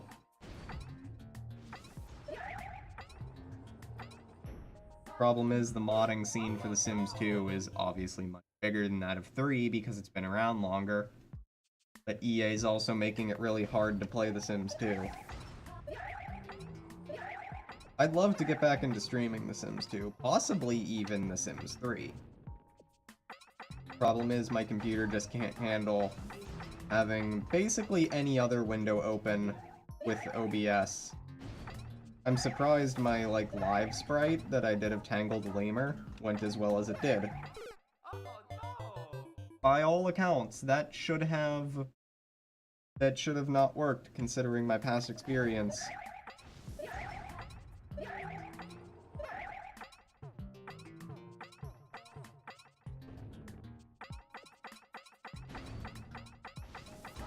And now that I have the 3DS capture card, my current money is being saved towards building an actually decent computer. Okay, this computer that I have now is serviceable, but there's a lot to be desired.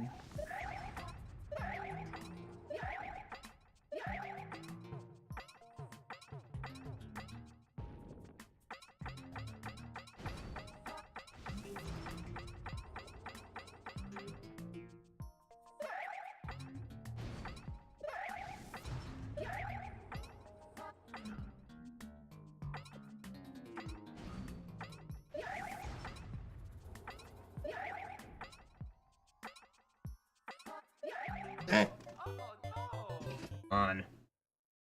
Also have a Discord notification. Who and why?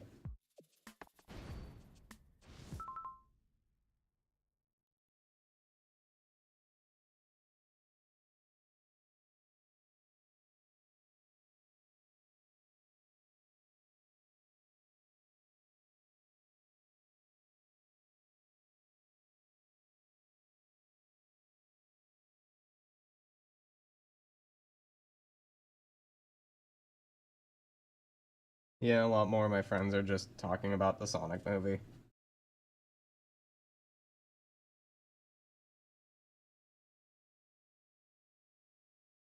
Yeah, Sonic movie is not as bad as or at least everything aside from Sonic's appearance, as stated earlier. Not as bad as I thought it would be. Which is the best thing I can say about it so far.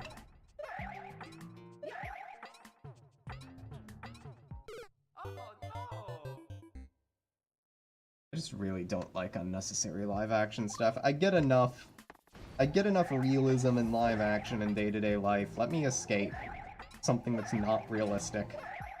Stop reminding me of the horrid world I live in.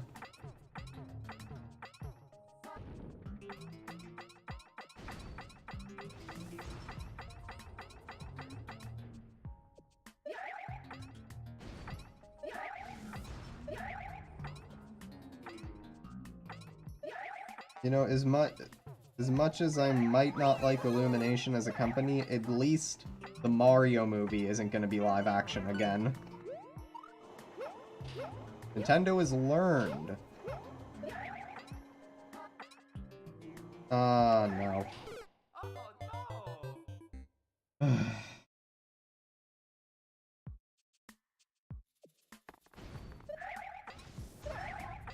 I still just want to see anything regarding the Mario movie. I know it's being kept under tight lips. But, I just want to see anything regarding it. Like, show me some animation tests. Is Charles Martinet gonna be Mario? Because Martinet can barely hold a conversation as Mario. His voice gets tired really quickly. But if they get anyone else to be Mario, then it would be blasphemous at this point. There have been other Marios, but we've had Martinet for so long that I just can't hear anyone else as the modern-day Mario.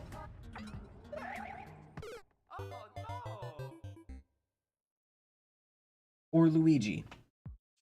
Or Wario. Like, heck, even then, before Martinet was Wario, previous voice of Wario still sounded like Martinet. Or Waluigi. But I don't think Waluigi will appear in the movie because Waluigi can't even appear in anything outside of a spin-off game anyway.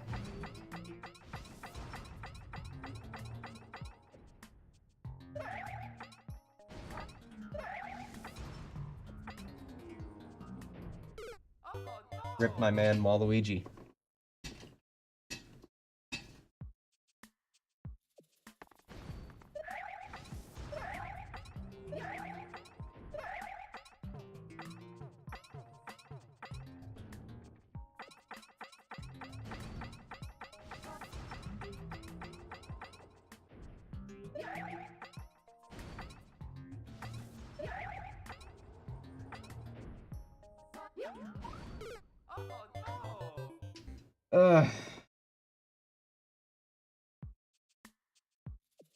Shown too much sympathy for Waluigi, now I suck at this game.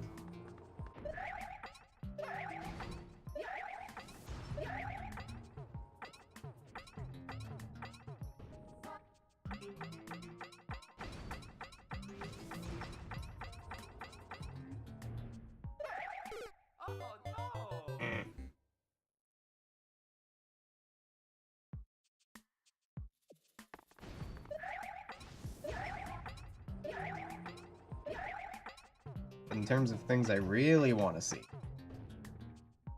Animal Crossing. Like, speaking of movies, though, and video game movies, the Animal Crossing movie, not that bad. I feel it ends really abruptly, but it's a decent watch. I just wish there was an official localization. There's a fan dub that someone made, and it was a really good fan dub, too. Like, the voices were good, the little end-of-sentence things that animals say, their catchphrases. They carried all of those into the fan dub. It was a really good fan dub. But I can't find it anymore. Like, I might be able to find 1 or 2 parts of it. I can't find the whole thing anymore because... Was it Toei Animation? I'm not sure if it was Toei. It was the people who made the Godzilla movies, I know that much. I don't know if that was Toei.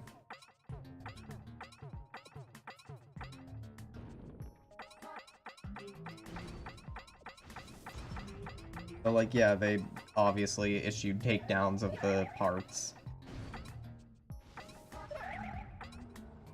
And I really wish they didn't because those fan dubs were so good. Yeah, it's not a bad movie. I like it. I would also like to know more about Animal Crossing on the Switch other than it's coming this year. Because we knew an Animal Crossing game was coming for the Switch, or not the Switch, the Wii U, and then we got Amiibo Festival. At least just show me that it's gonna be a normal Animal Crossing game. Like New Leaf. Just show me that much. And then don't show me anything else until it comes out. I'll be fine.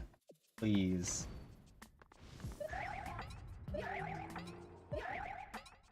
Heck, as long as you just show me that it's a normal Animal Crossing game and not something like Happy Home Designer or Pocket Camp or Amiibo Festival. Like, what other spin-offs has Animal Crossing had? As long as it's something like New Leaf and City Folk, then I'm happy. You can tell me nothing about a release date. You can tell me nothing about like online features or any of that. Just show me normal Animal Crossing gameplay.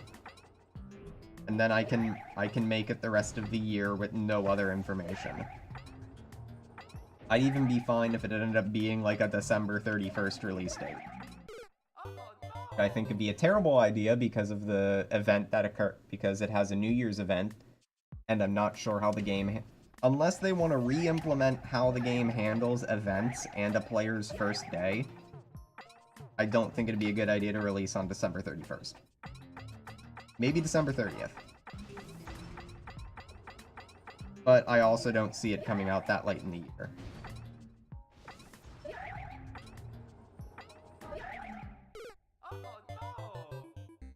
But boy, it's like less than 2 months away from E3 now.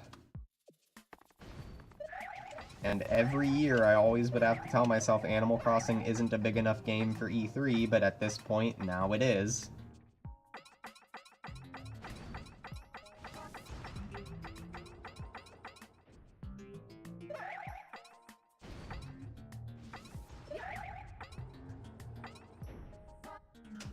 Now I can't make any of these jumps. No way, no how.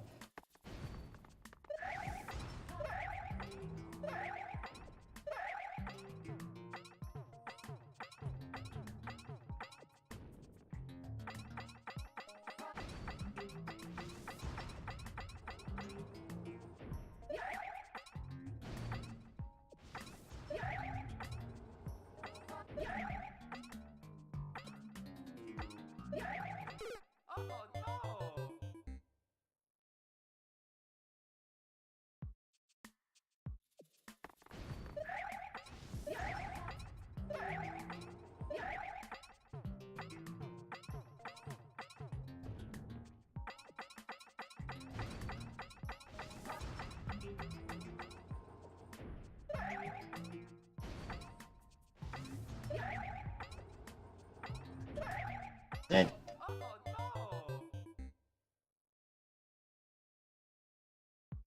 There's still time for me to be able to clear both this stage and the checkpoints in this stream.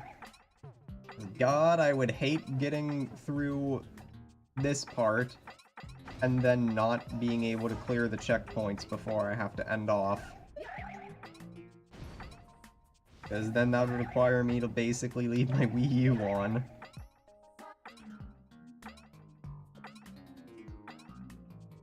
Means I wouldn't be able to play my Switch all day. Unless I reconfigure all of my outlets. Come on! That should have hit the spring.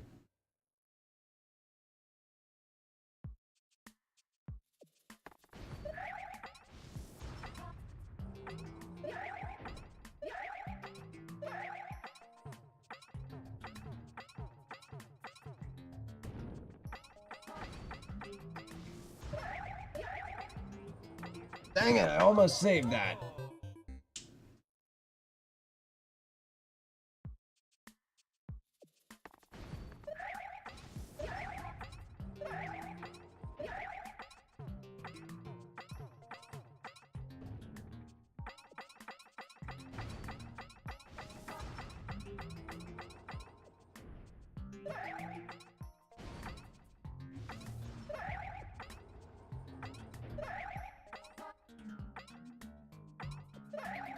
Why can't I make this springboard jump anymore?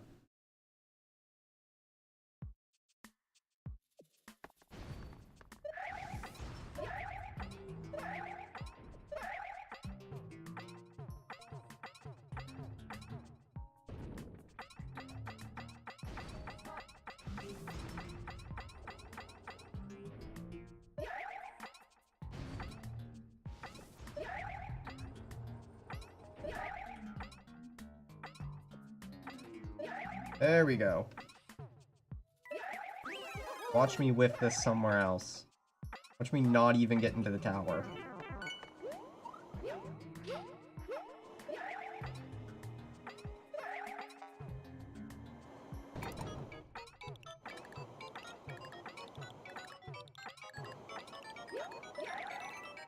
Okay, got into the tower. There is still room for me to whiff this. Are you ready for this?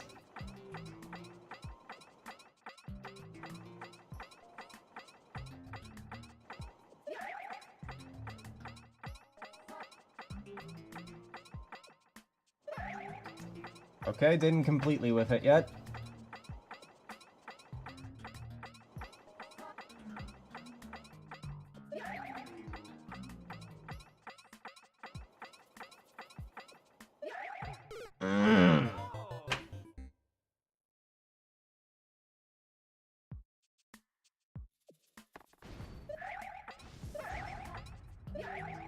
That is some good momentum.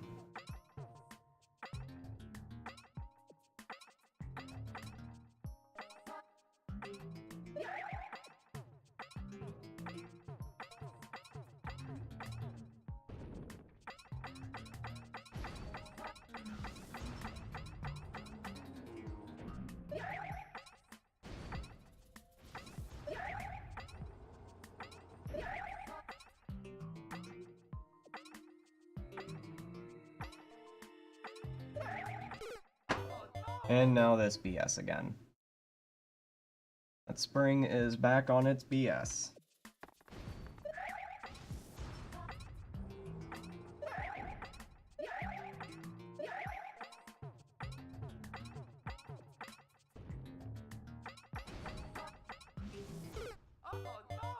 Had I landed faster, I could have saved that. Well, I could have saved it in a multitude of ways, but the way I was intending to save it would have required me to land on the thwomp a bit sooner.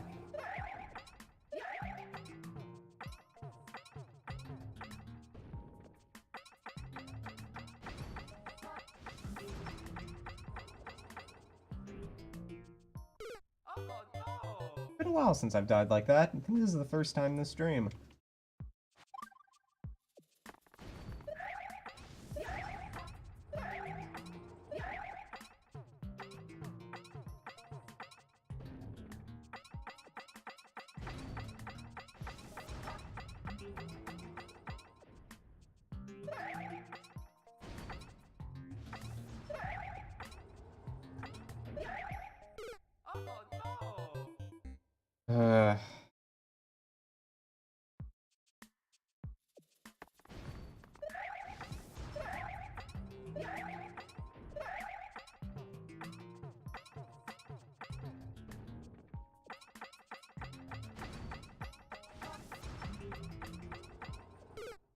Well, that's a first.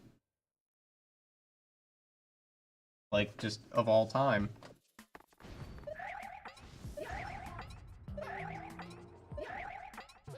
Oh, that's... I'm not sure if that's a first. It's the first of my attempts thus far streaming.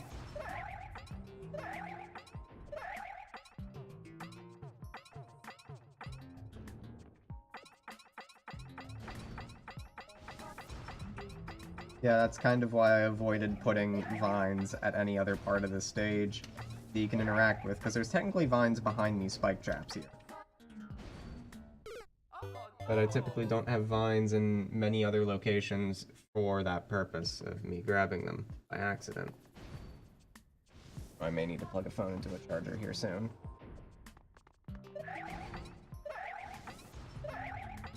Ah, crud, there's an Animal Crossing flower event going on. I didn't plant new flowers. My old flowers are just sitting there. And I think only just now somebody shared bugs with me. Okay, like, speaking of Animal Crossing, and speaking of complaining, and speaking of everything, I love and hate Pocket Camp. I love it. I'm happy to be playing it. I've been playing it since its early release date in Australia, despite the fact that I don't live in Australia. But I hate some of the things they're doing with it. Like, I hate how strict some of these events are. Like, I get the ideas to try and get people to spend money on the microtransactions, but that is a very not Nintendo thing to do, and it's also a very bad thing to do in the general sense of making a good quality video game.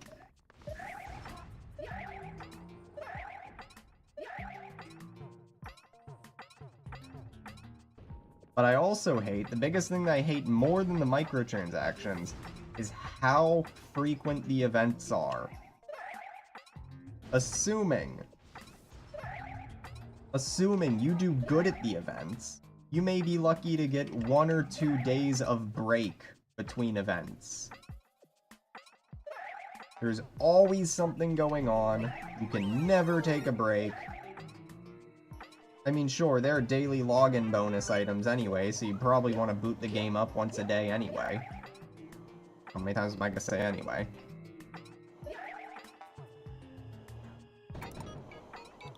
But geez, just give me a break every now and then. Like, just because Isabelle never takes a break doesn't mean I can't. Hello.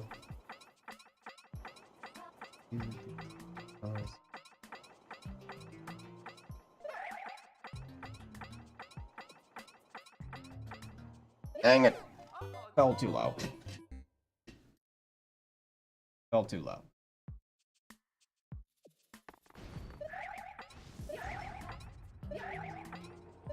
Like, that's not even the final jump in the stage. There's a kind of endurance test after that jump. And then after the endurance test, there's one final jump.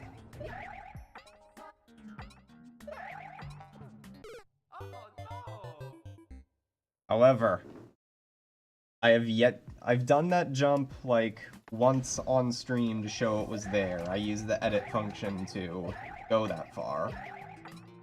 I've yet to get to the endurance test on stream. And it's right after that jump. Like, the farthest I've ever made it to.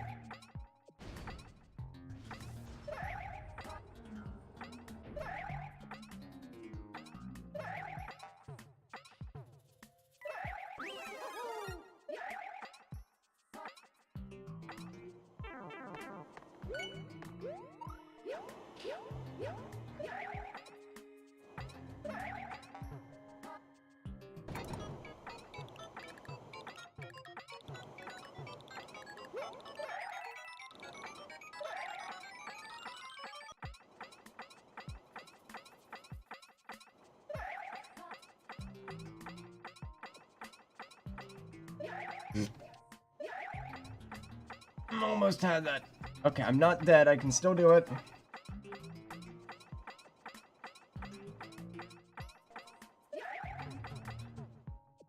Come on.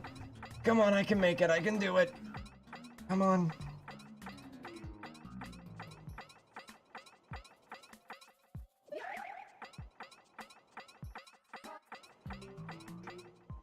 Oh.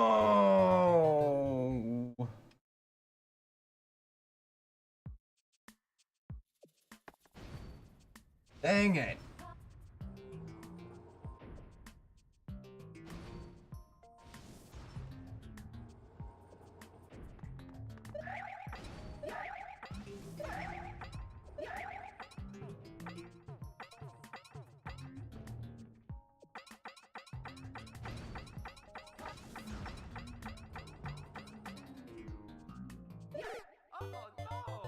So close.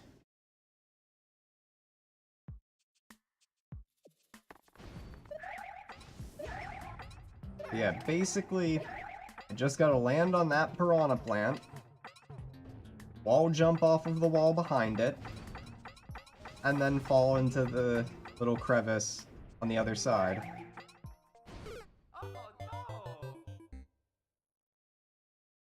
Or not the other crevice, but like, I just go the other direction. And as long as I hold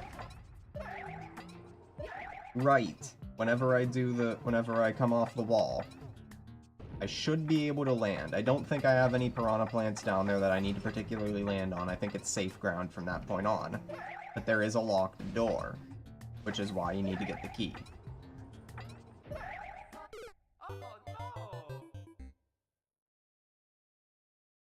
Maybe my hand would cramp less if I actually drank liquids.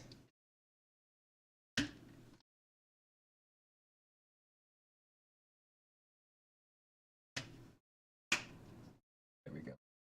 Liquids consumed.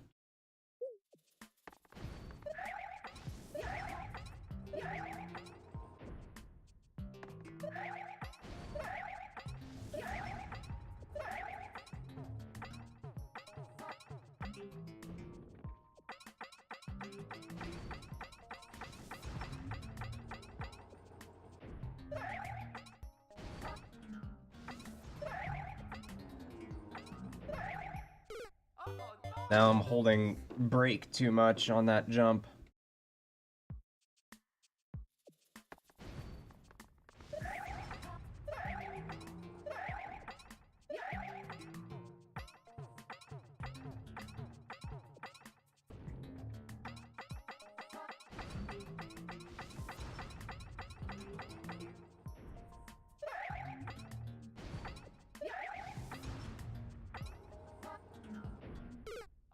Oh, cool.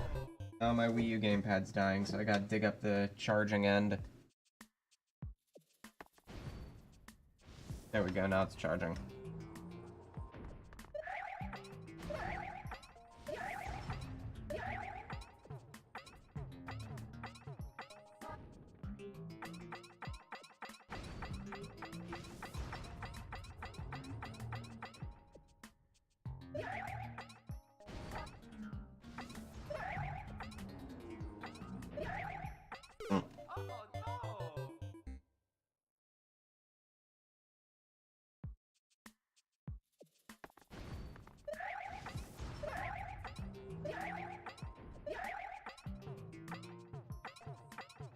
Like, now that I've made it to that other jump, I'm torn between whether or not this jump here, or not really here, but at the top of this tower. Now I'm torn between whether or not this is the hardest jump, or if that jump at the other tower, the other shaft, is harder.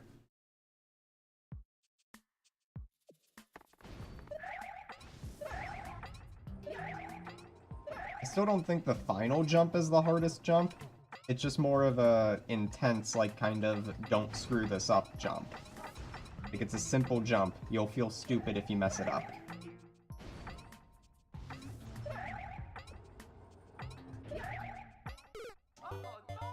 Now I can't even make this jump.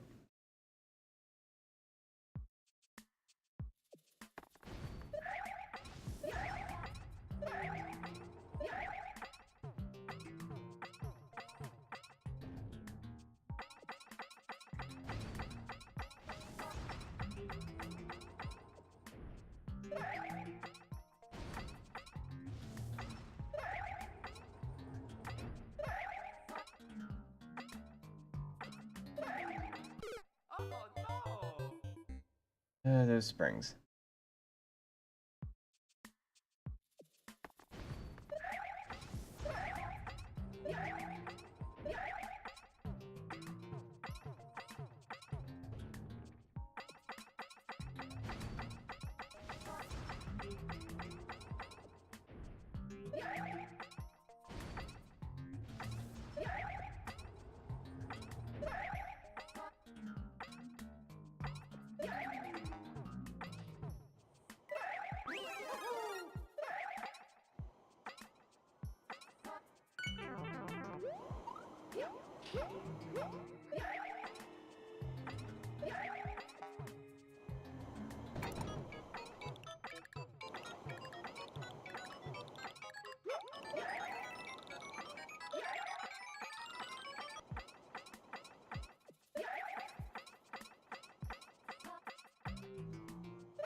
I know it's possible to get on top.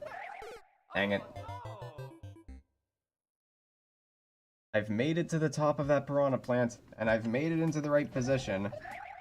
But I was so flustered that I had made it that I forgot to let go of right.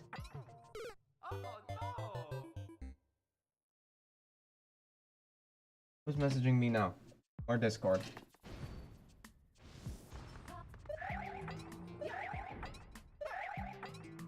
Check that message at my next death. Oh, it's gonna be soon. Oh, somehow didn't die.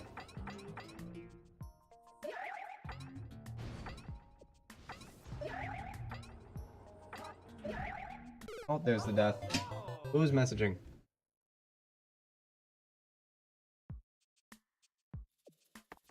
Yeah, more of my friends are in agreement that Sonic looks terrible in the Sonic movie. In fact, Sonic's design, quite possibly the worst thing about that movie. And no, I didn't make it on the piranha plant, dang it.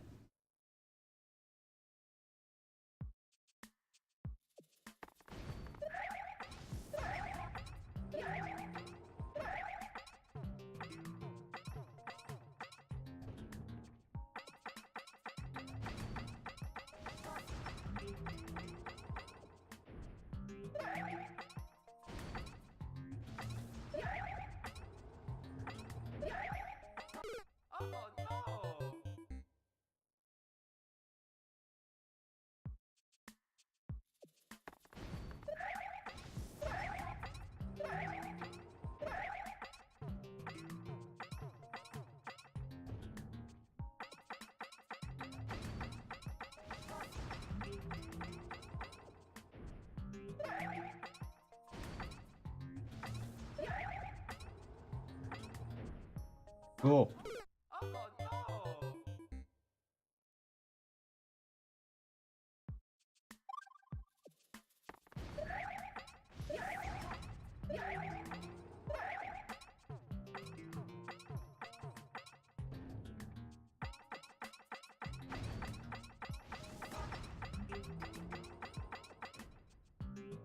Dang it.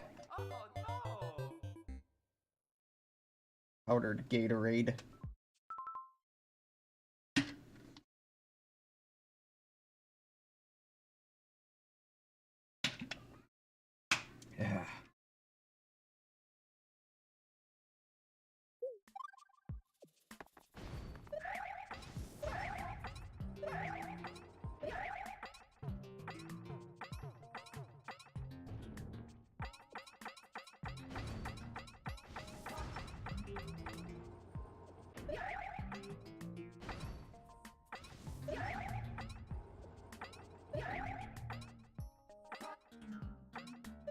Yeah.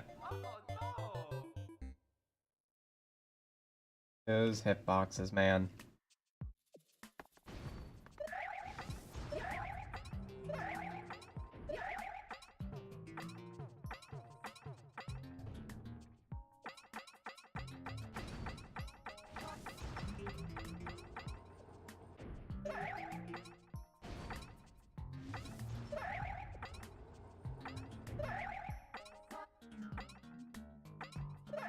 Come on.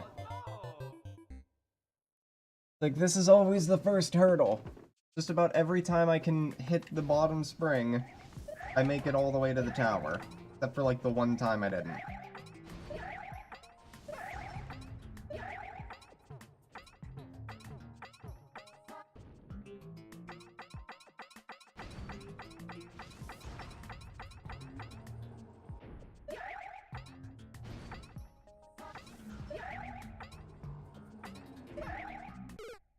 God, though, I can't wait for E3. Could be a lot of cool stuff there. Nintendo has stated that they're not going to show off any new hardware. I feel like they might be lying. Just because Nintendo is no stranger to outright lying about things just to preserve hype. So usually whenever they do that, it's Sakurai lying about Super Smash Bros. This time it's the actual president of the company saying, hey, we're not gonna show off any hardware.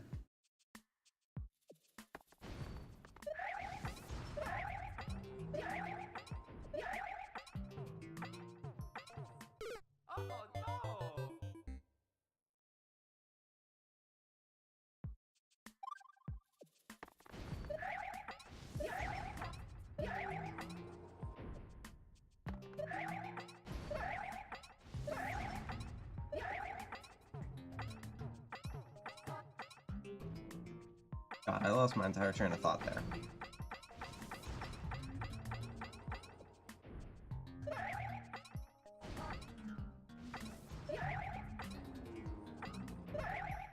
Yeah, E3. Nintendo stated they're probably not going to show off any hardware. I still wouldn't be surprised if they do. Just in terms of Nintendo games that they could show off. There's like Metroid Prime. There's Animal Crossing. There's potential Smash Brothers DLC. Animal Crossing. Luigi's Mansion 3. Animal Crossing. We still have no idea how far along Pikmin 4 is in development. Animal Crossing.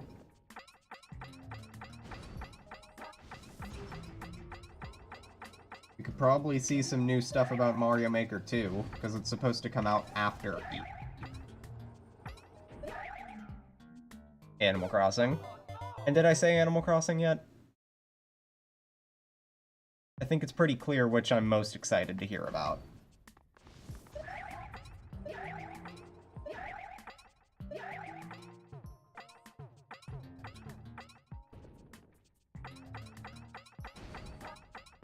God, like, when Animal Crossing comes out, depending on when it comes out, like what day of the week, if it's like a weekend, then I might not stream it day one, but if it's a weekday, I might stream it day one.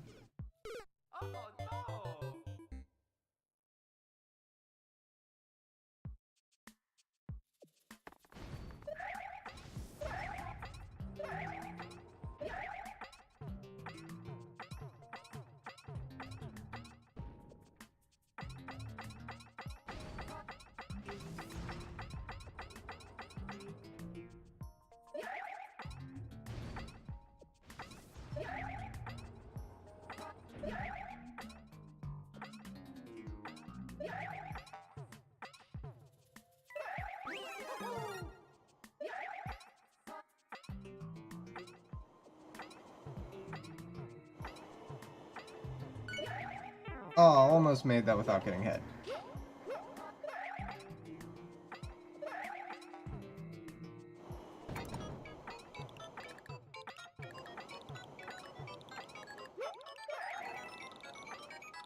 I feel like if I can get through that without getting hit, if I can learn how to do that now, I might just be able to tank the hit here.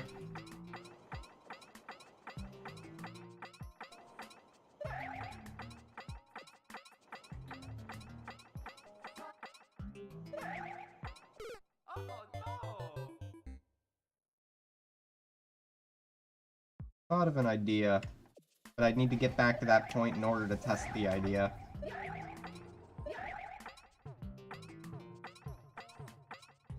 Do I have those piranha plants set up in such a way that I could do some weird curved turn, like curvy jump, and not wall jump at all? Is that how I intended you to get up that wall? I honestly can't remember. I can't remember if I intended the wall jumps to be mandatory or not. But if I can get back to that tower, then I'll give it a try. Even if that means I die.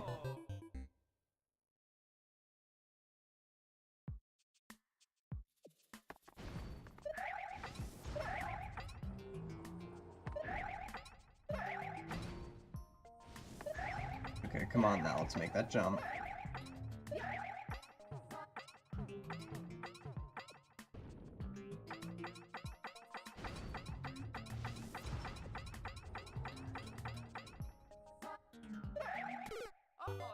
I'm gonna need, like, painkillers for my thumb after this.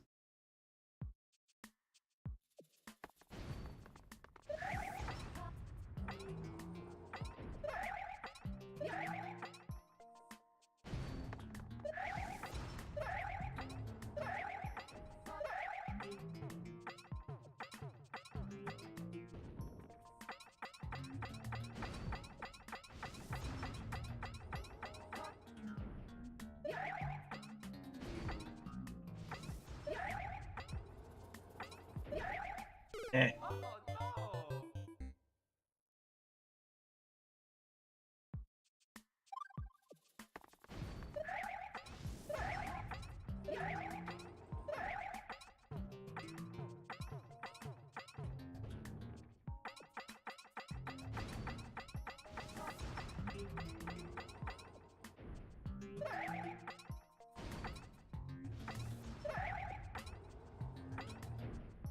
on.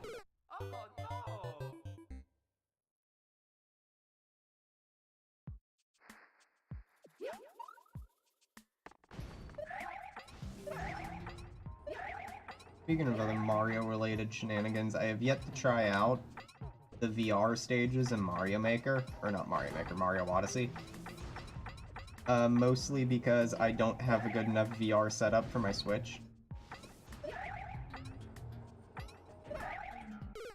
My current headset that I put my phone into is too small for to hold the Switch. Nor are any of the Google Cardboards that I've built. Like, those are also too small. So, I need to build one exclusively for the Switch. I kinda can't be arsed to. I'd probably just figure out some way to use both my current headset, because that has like a strap and whatnot on it, and like a newly made cardboard. There's a lot of problems with that. Like, A, I'm running out of cardboard. Like, most of my cardboard is used elsewhere.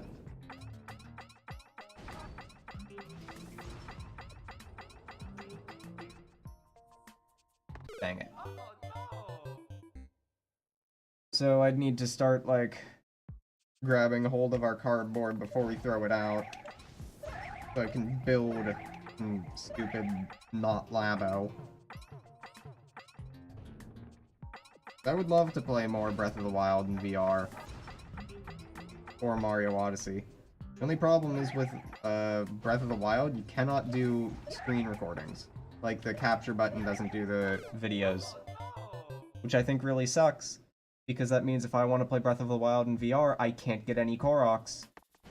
Because I'm still using the clip tool on Switch to clip every single Korok I find and post it to Twitter.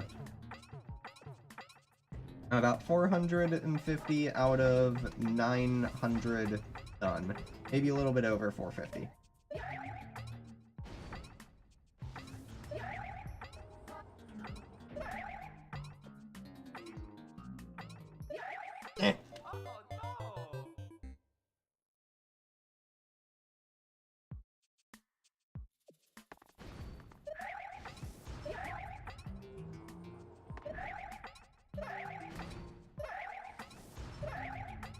So through Breath of the Wild's VR, though, I think that kind of confirms that the Switch tablet has a gyroscope in it.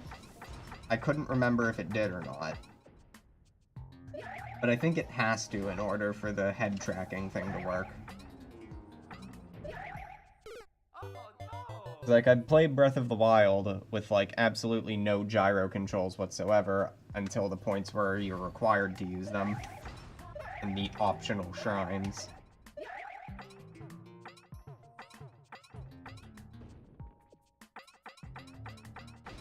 Like, I'm able to do camera stuff just by tilting the Switch itself with no Joy-Cons or controllers with gyroscopes connected.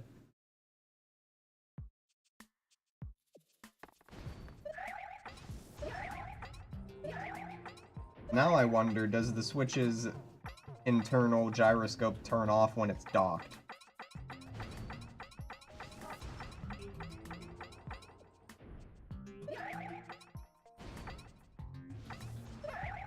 Because if it does turn off while it's docked, then my follow-up, or if it does not turn off while it's docked, my follow-up question would be,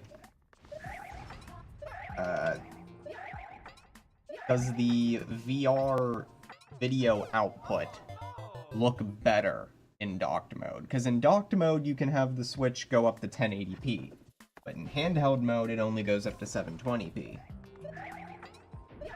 If you set the Labo VR stuff to be turned on and then put the Switch in the dock,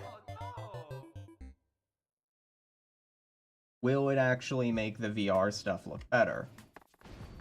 And if the answer is yes, then that means for truly optimal Nintendo Switch Labo experience, or VR experience, you would need to cannibalize a Nintendo Switch dock, plug it into some power source that could handle powering the Switch in docked mode, if one even exists,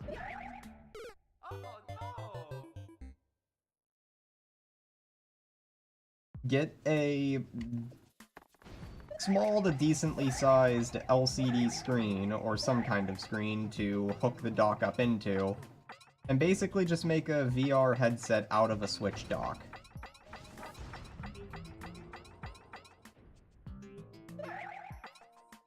If you could do that, then you might be able to get the truly optimal Switch VR experience.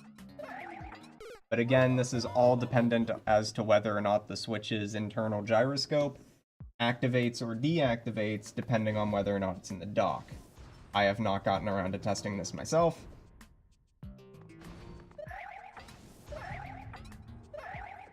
And if it does indeed turn off, then, well,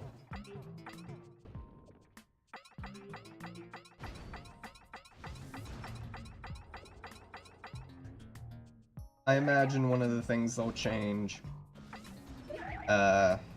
whenever they make a hardware revision of the Switch, will be giving it a 1080p screen.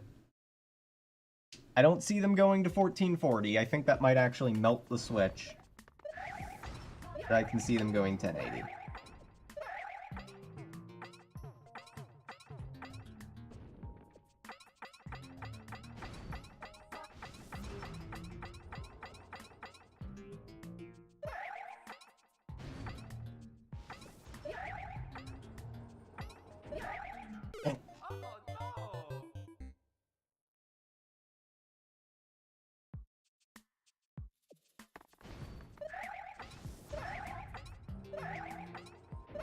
Luckily, since most of my deaths at this seem to be occurring this early in the stage, I feel like once I do finally beat this stage, the other checkpoint clears won't be as long.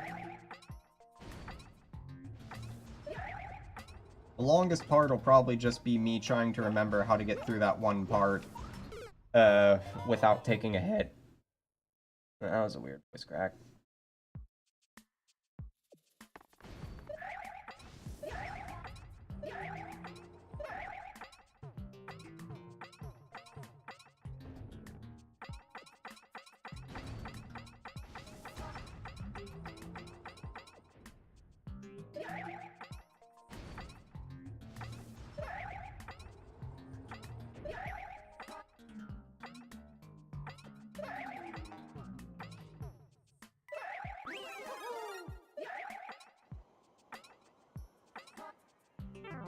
Well, I'm screwed.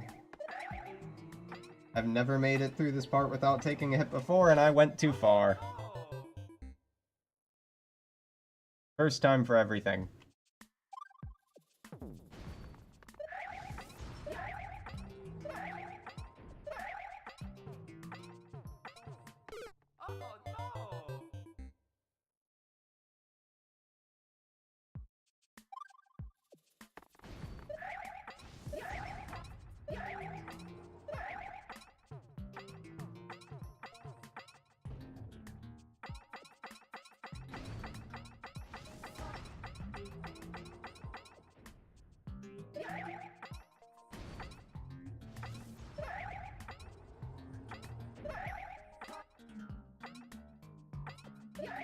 Come on. Okay, that should have made it. That should have hit the bottom spring. That bottom spring is a fickle piece of work.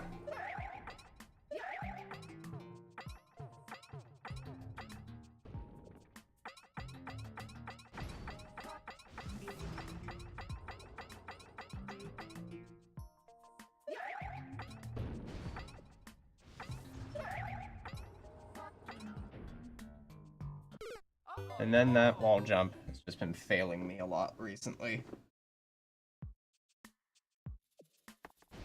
Like, once I get past this part, I hit the checkpoint flag, I'm able to consistently make these spinning wall jumps. But before the checkpoint flag, sometimes the wall jump just doesn't happen. Couldn't tell you why.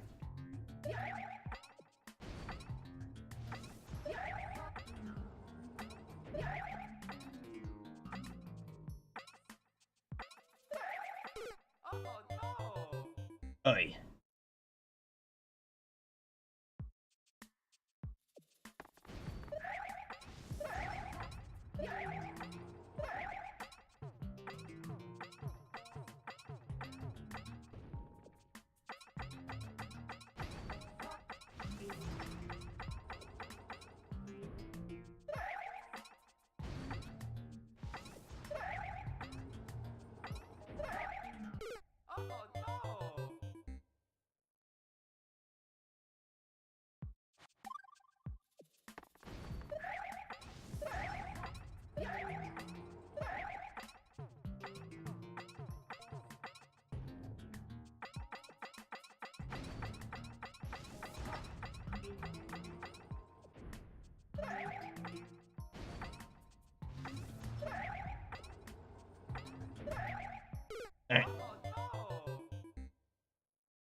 now. I'm starting to get to the point where I'm, like, getting stressed at all my deaths.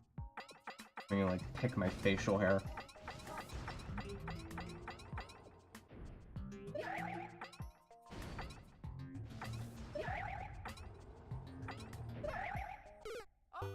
Come on.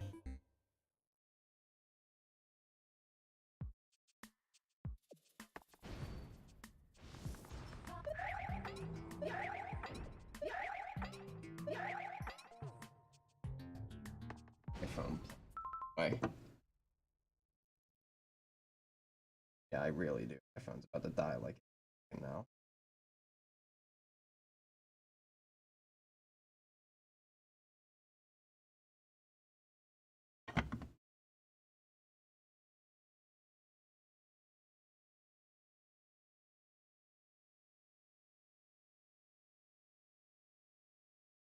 Can I turn off those alarms?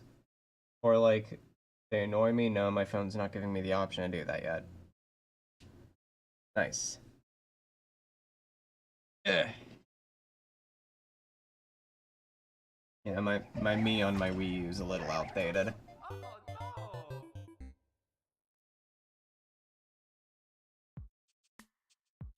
I don't know if the haircut I use on my Switch's Mii is available on the Wii U.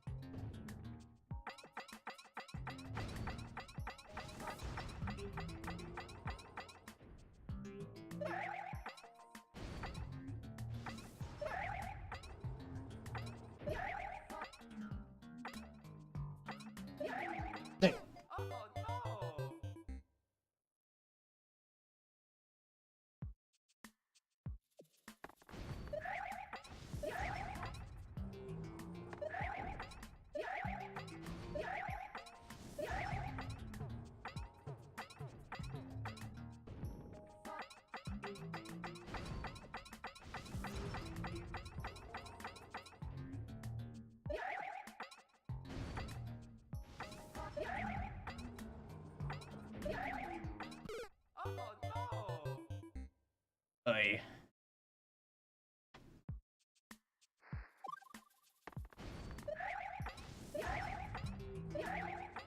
Like, now that I know I can make it that far, I can't make it back.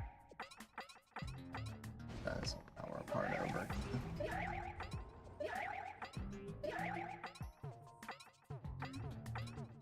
Now that there's an iota of hope. Iota's a fun word to say.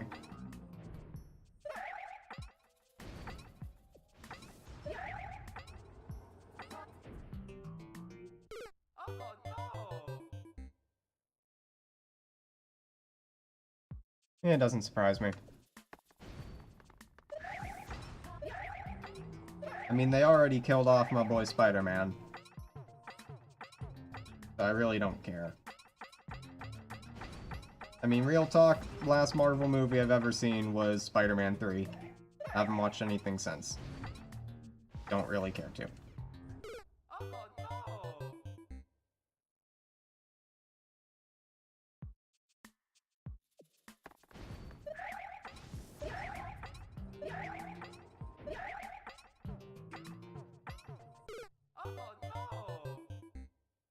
Though I do remember when Infinity War came out, my brother got like super upset because somebody gave him a fake spoiler, but he thought it was real.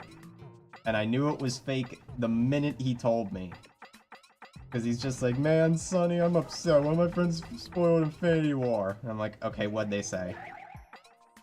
They said Batman dies.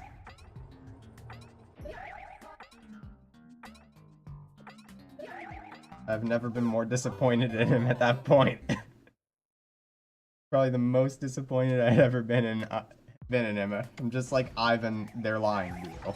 He's like, how do you know? You haven't seen the movie. I'm like, I know they're lying to you because Batman is DC. Batman isn't in Infinity War because he's not a Marvel character.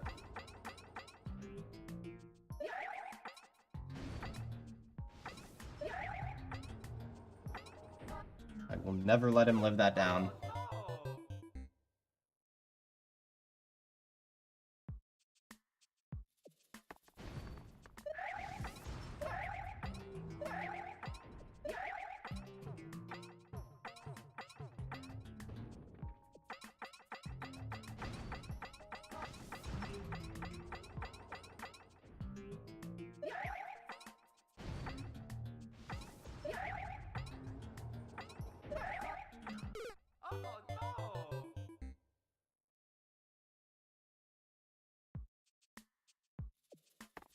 Now if he goes to see Endgame, which I'm not sure if he has or not, but if he goes to see it, when he comes back, I'll be like, so did they bring back Batman?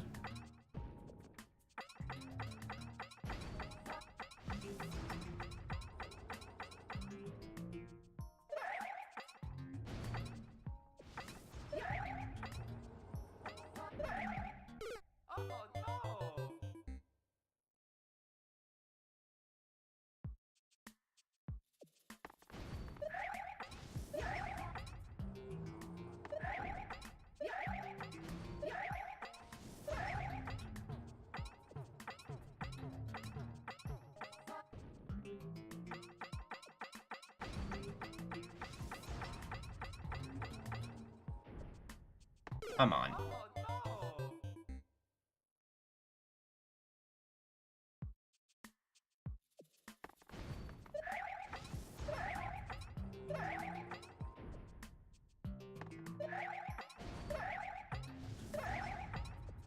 Like, I used to play intense Splatoon and Smash Brothers on this very same gamepad.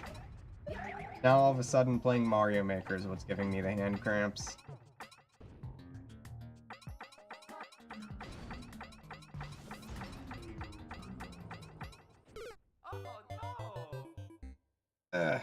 Why am I dying so much to the Thwomp?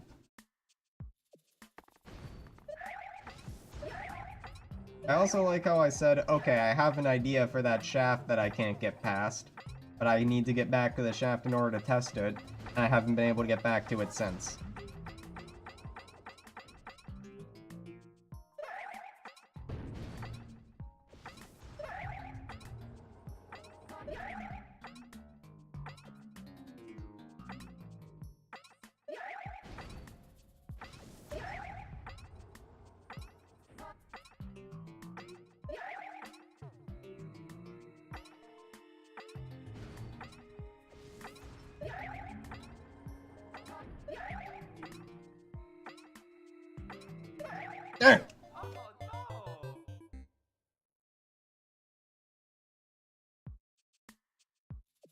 It's stupid spring.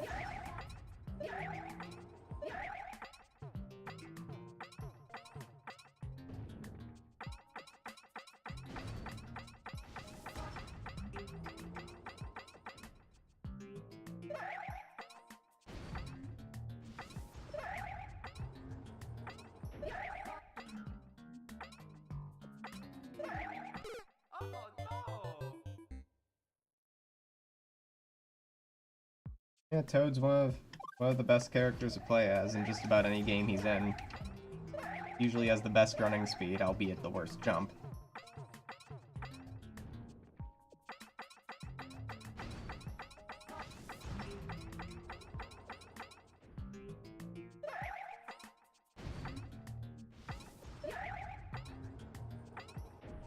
Like in the brief time I played, whatchamacallit, Super Mario Run, until I unlocked one of the princesses, I just consistently played as Toad. And even then, when I used to do like the daily challenges for my Nintendo points, like I would only do them as Toad, just because the inherent speed boost made it nearly impossible to lose.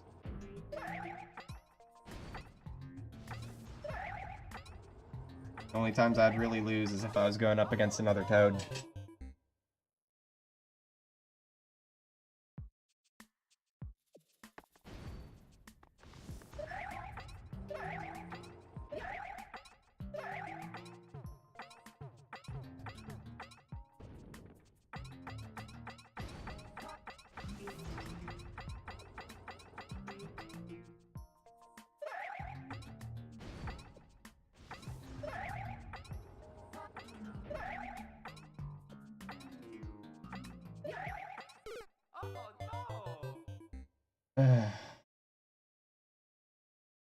Will I even be able to get back to that shaft in this stream?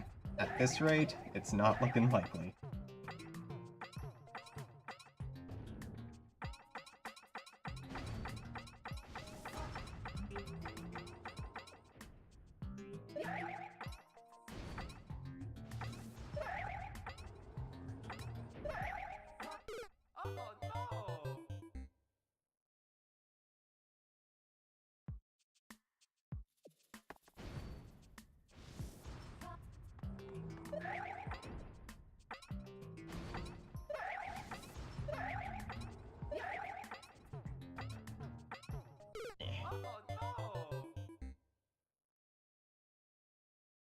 I'm not sure what would happen if Mario would eat Toad, but here's an interesting fact. According to the instruction manual of Super Mario Bros. 1, Bowser is not only a magician, or some kind of wizard, but using his wizardry powers, he casts some form of black magic to turn all of the Toads, or most of the Toads, turns most of the Toads into the brick blocks that you find all over the world. So every time Mario breaks a brick block, he could very well be killing a Toad. Thank you, Super Mario Bros. Instruction Manual.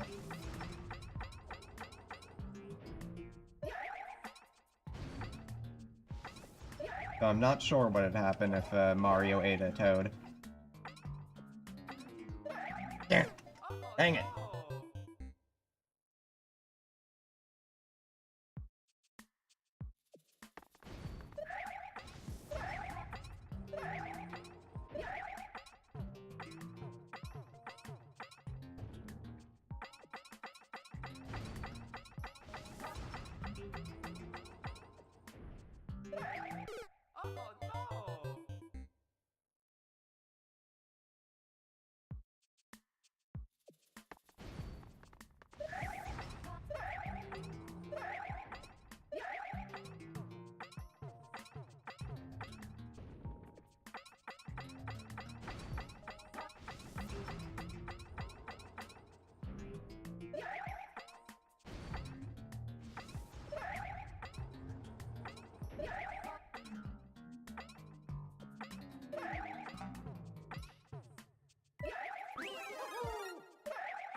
Dang it. I knew I went for it too early and I tried to stall it. Just couldn't get the right height.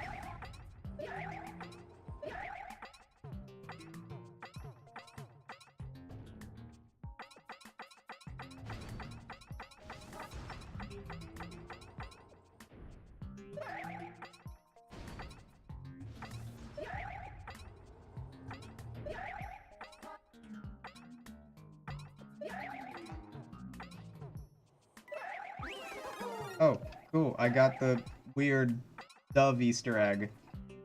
Forgot that was a thing.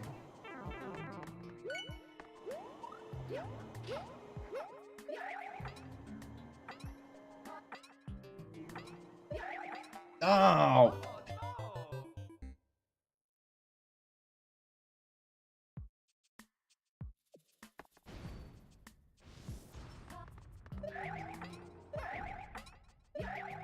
I forget. What's the medic's pigeon's name in Team Fortress? Is it Archimedes?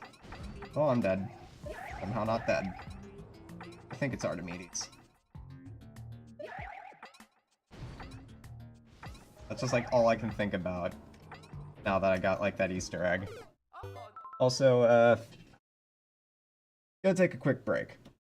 I'm gonna make like Pangea Penga and take a pee break. Shouldn't be too long.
Alright. Back. Forgot that I shouldn't be wearing my headphones because then I'll get double audio. Turn that off. The gamepad, and here we go.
Great, now one of my legs feels sore and I have no idea why.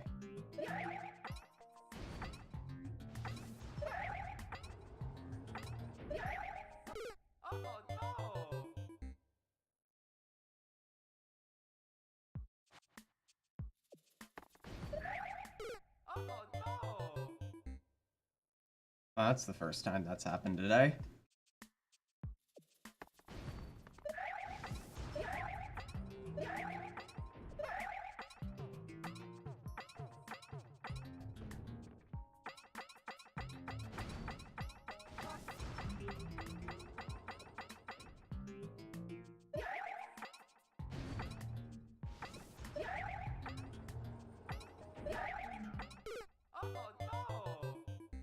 Yeah, I'll make this jump eventually.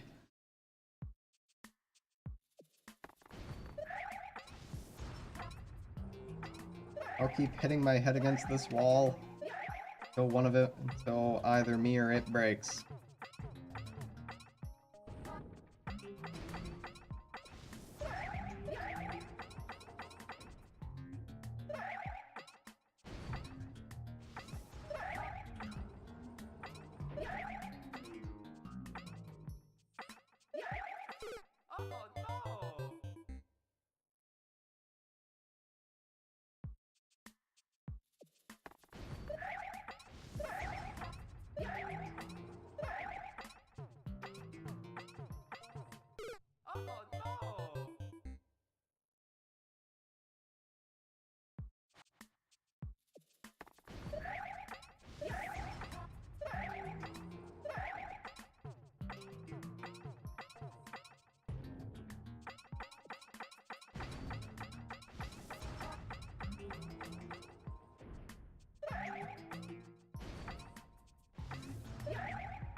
Come on.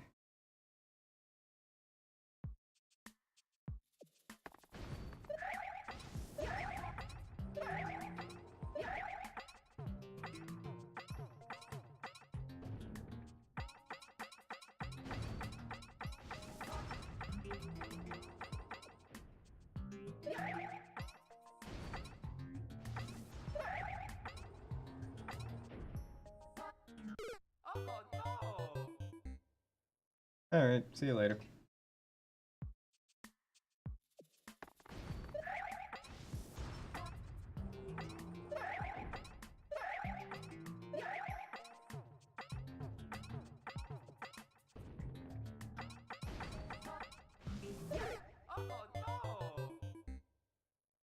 I will post the level as soon as it is beaten. Whether or not that's today, yet to be seen.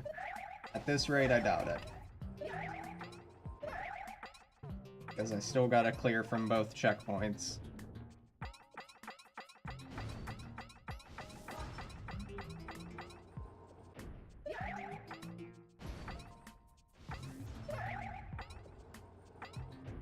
And I seem to have a lot of trouble making that jump. All of a sudden.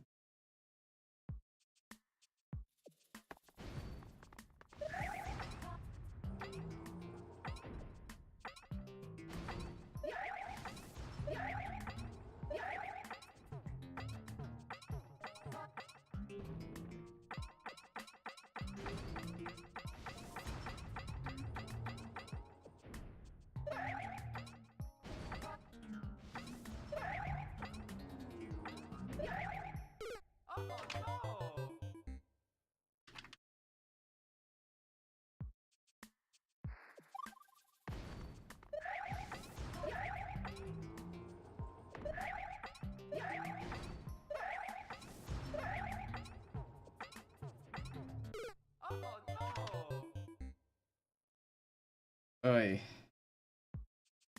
I don't remember dying nearly this much on my other stages. Mostly because I never designed my other stages to be this brutally hard.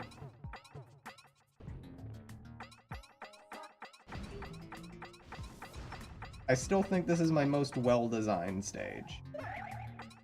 Maybe Skewer Scamper. Why can't I make that jump anymore?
Dang it, I almost saved that.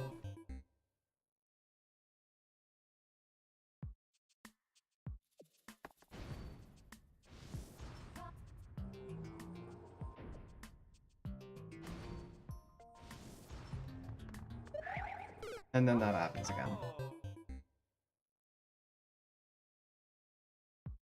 I honestly can't believe I almost saved that. Something. Everything around me is always breaking. Just my life.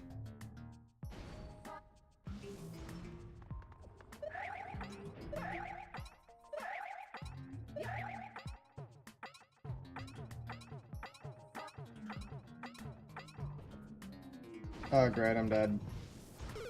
Unless I would have made that wall jump, I would have been dead. Or I wouldn't have been dead had I made it. And now I'm dying there. Is that the garbage people outside? I thought they came way earlier today.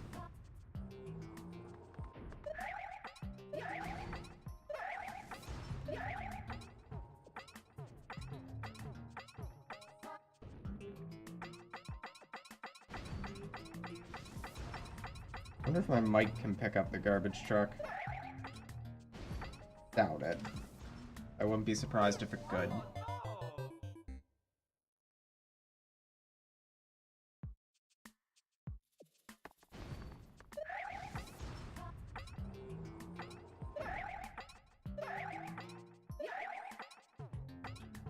And I screwed that up.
I wonder, will the Sonic movie have a tie-in game? And if so, will you be playing as Sonic the Man-Hog?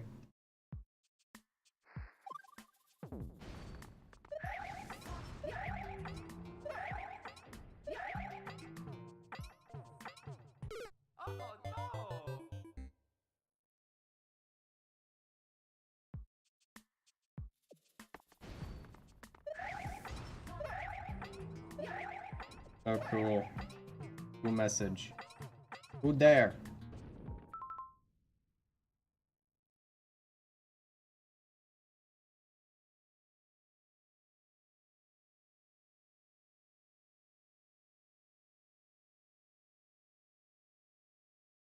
I was just responding to something real quick.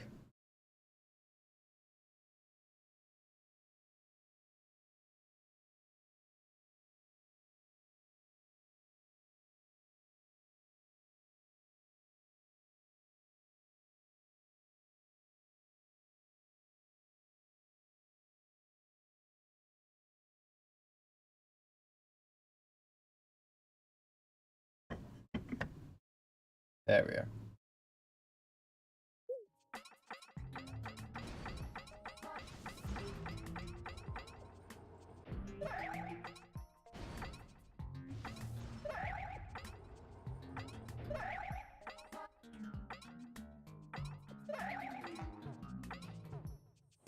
Dang it!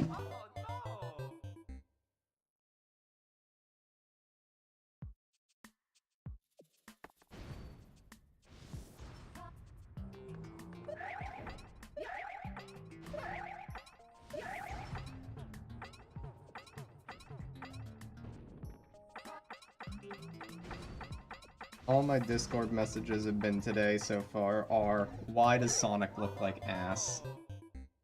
Why?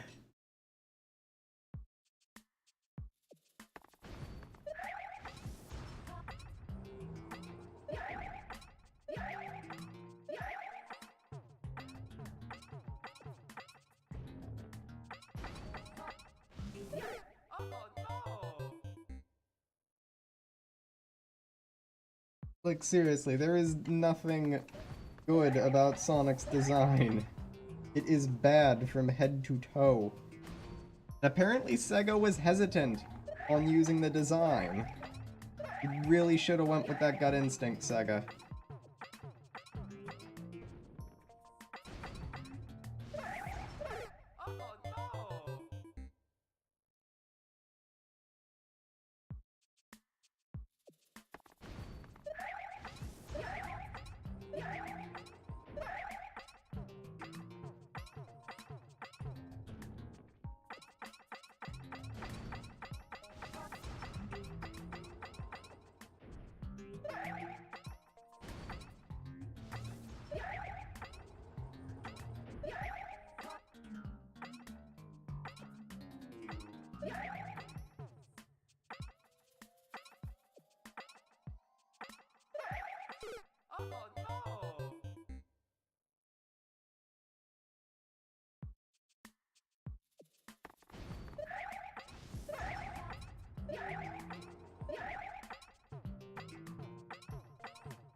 I've gotten so used to seeing this level that I've forgotten that I made it.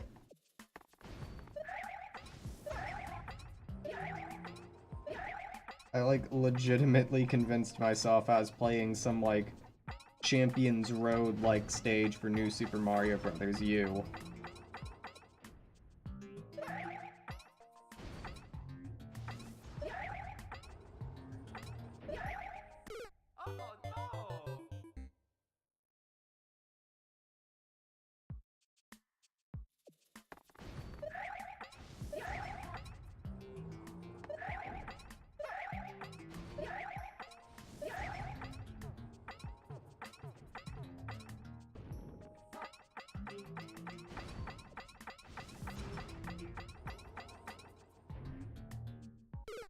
Cool.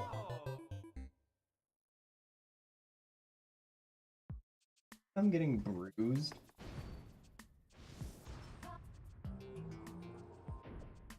I think I'm starting to bruise my thumb. That's probably not good. This stage is causing physical harm to my well-being, to my body.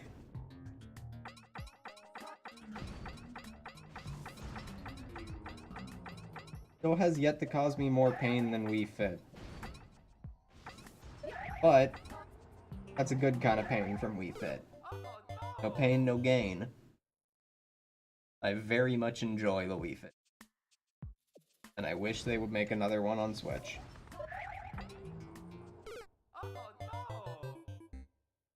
I understand it just wouldn't be the same without the balance board, and I don't think Nintendo wants to acknowledge the fact that you can connect the balance board to the Switch using stuff like the 8-bit DOA. You know, can you? I haven't tested. Wouldn't be surprised if you could.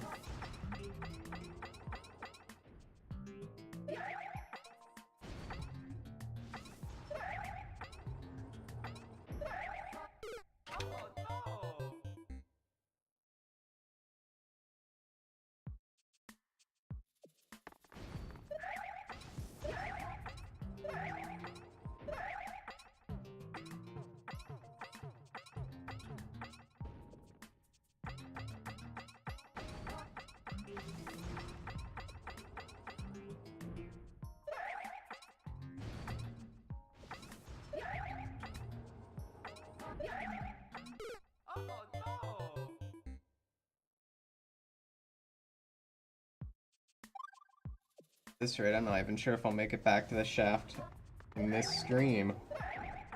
Probably forget whatever my idea was by the next time I stream. I say it as if I had already forgotten when I actually happened. Thanks, Wall Jump.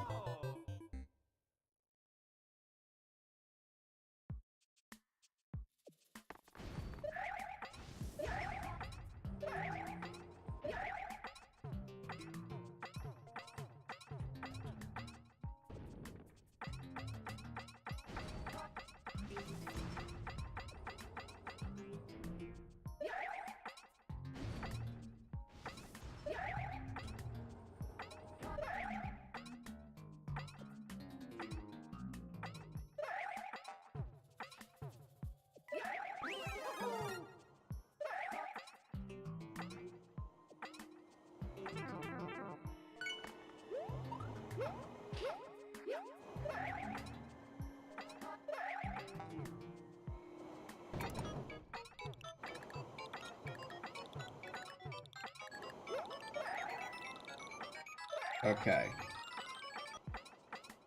So my new idea is something stupid. No, I don't have enough height.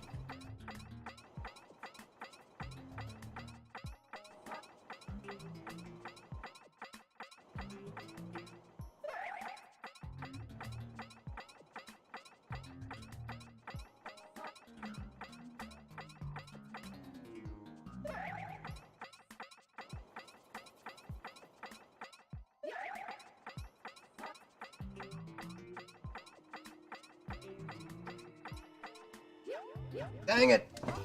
Thought I was slick. I thought I was clever. That might work if I could get the spin jump to come out. Not the spin jump, but the little air twirl to come out a bit better.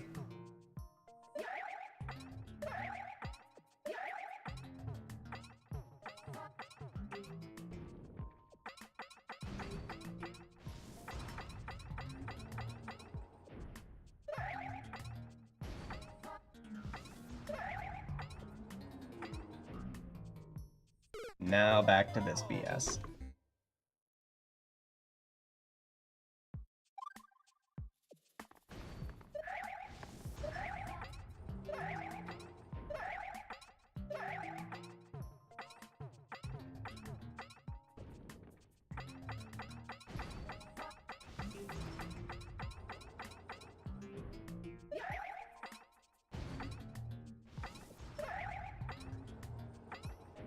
Come on, this dang jump.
Oh, I almost saved it.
Great.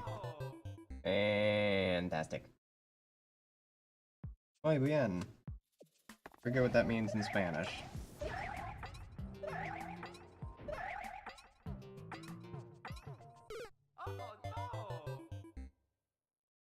I'm gonna get so used to this. My eyes are going cross just looking at this part.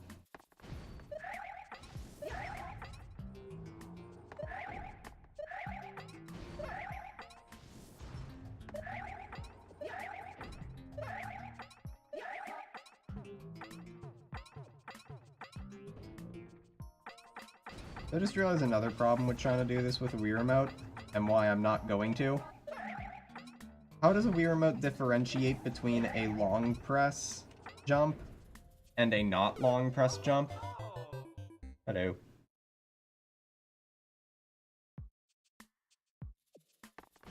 Because, like, if I shake the Wii Remote to jump, and I died. If I shake the Wii Remote to jump, and that does a spin jump, how does it tell the difference between just a short hop and a full hop and a medium hop? Because that's kind of vital. Does it take into consideration whether or not I'm holding the jump button? Like the normal jump button? I don't want to test this out, and I don't want to use a Wii Remote for this challenge.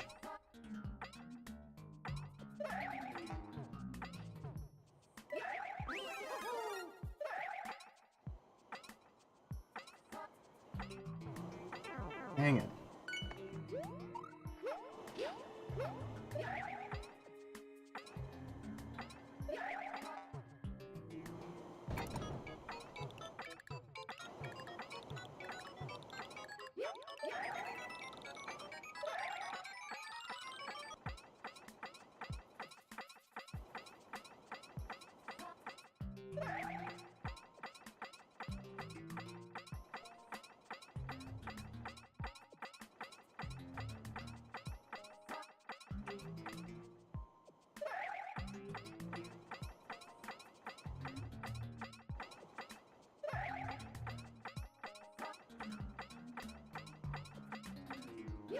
Dang it, why didn't I wall jump Mario? I'm 99% sure that I could do that with a normal wall jump, and I never thought of doing that until last time I got to the shaft. A normal wall jump is miles easier to control than a spinning wall jump.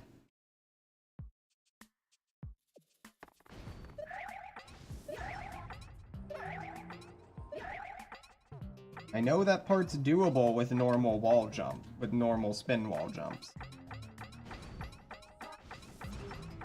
But I'm glad that I was able to figure out a new way to clear that stage, because it shows that there are multiple options for this, and it's not just the same, do spinning wall jumps all the time. Like that thwomp section in the middle, where like there's the P-switch, I believe I tested that with just spinning wall jumps. I think the only time in this entire stage that I require you to do a normal wall jump is right at the end. Because the whole idea is you've gotten so used to doing spinning wall jumps, you need to realize, oh crud, I need to do a normal wall jump now. Supposed to trick ya.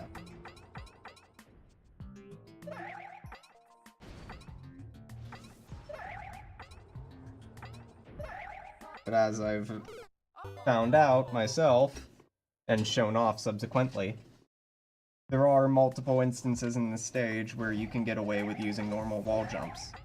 Just, as I showcased there, not apparent that you can do a normal wall jump.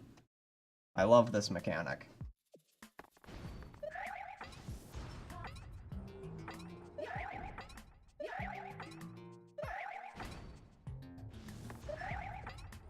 Hands.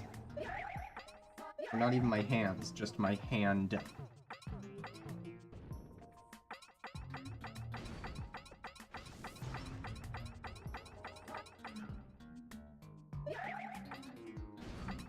I don't think I'm gonna try to do another stream tomorrow, and if I do, I'm not gonna do Mario Maker, because my hand is cramping a lot. If I do another Mario Maker stream, it'll probably be Friday. It would normally be Thursday, but I actually have work on Thursday. I am on the schedule for work.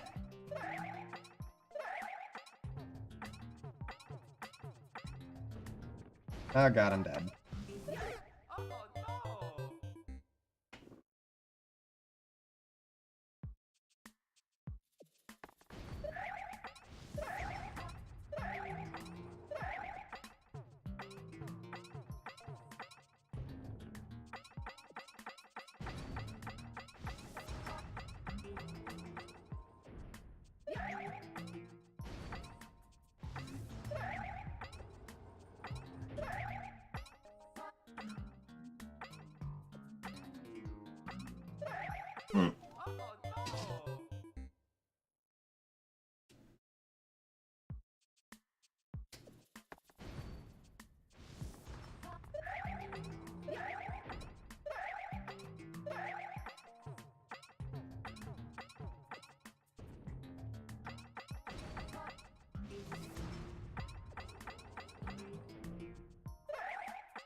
Ah, almost made that.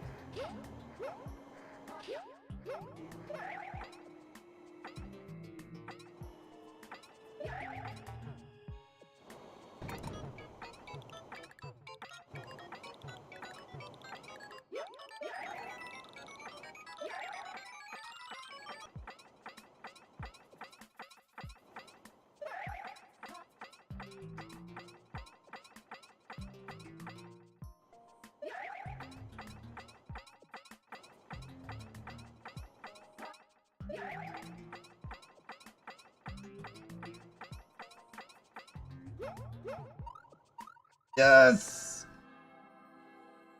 I'm not gonna be able to clear the rest of this stage in just 4 minutes. But I made it this far!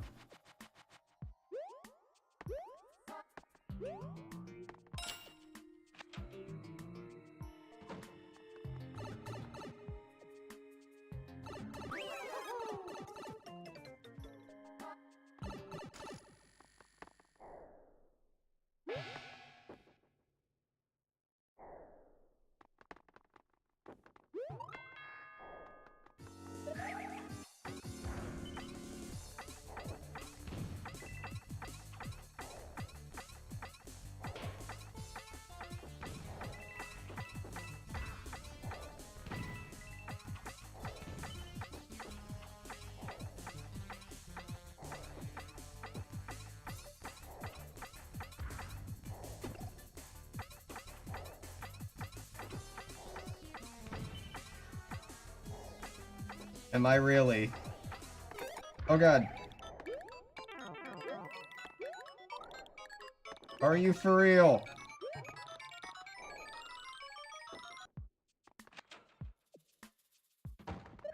Dang it! That right there is the last jump in this dang stage.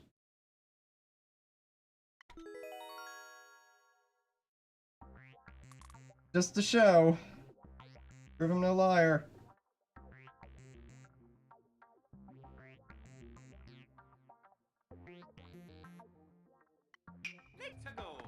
Oh, well, I screwed that up.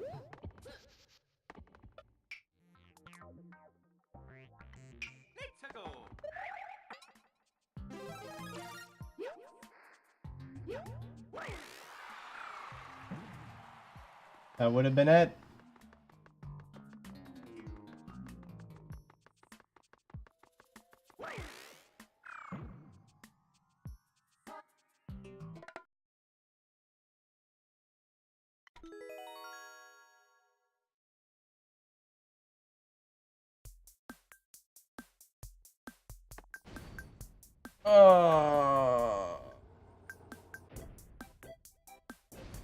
Maybe it's a bit of a blessing that I failed the final jump.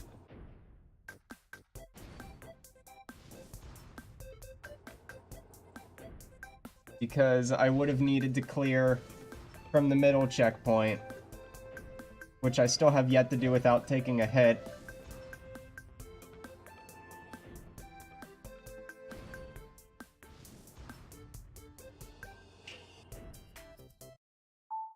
Oh, so close. But that's gonna do it for today.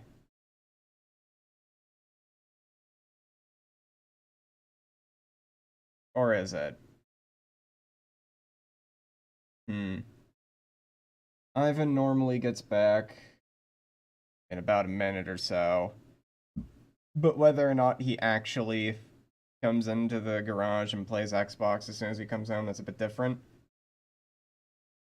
He'll usually take a bit, because, like, he'll eat lunch, do homework. But usually I'll push till 3. Well, I say 3. Why is my Wii U system 30 minutes off? You know what? That'll be the rest of the stream. Me fixing this dang thing's time.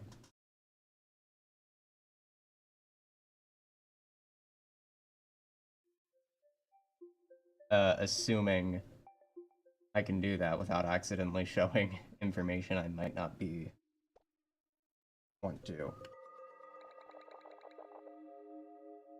I don't think it will. Yeah, this isn't like the Switch, where just scrolling through your settings can accidentally expose your IP address. Where's the date and time? That's correct. That is not.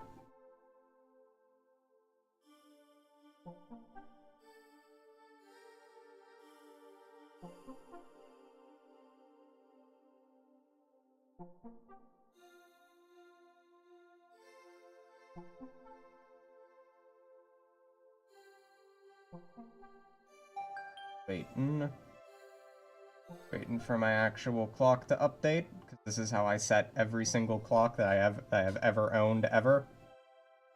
I can't set a clock without already having a clock.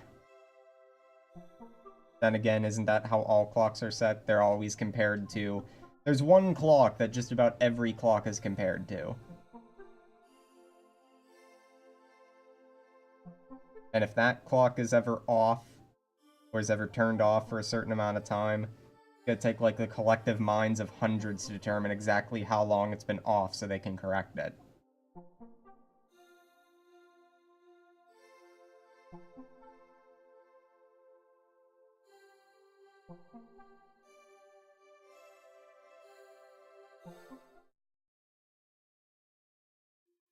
Oh, I just realized that the screen was completely different on the stream than it was for me on the gamepad.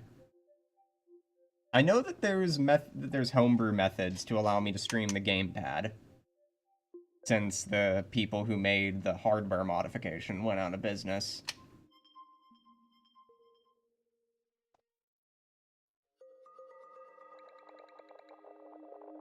You know what?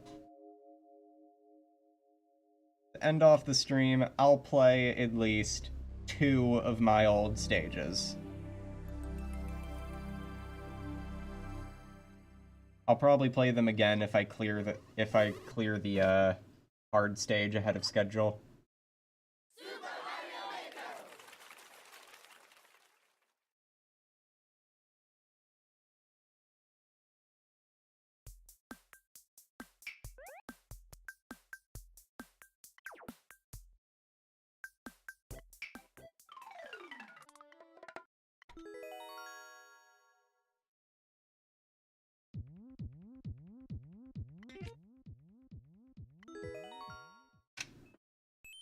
Here's a stage that I had fun making.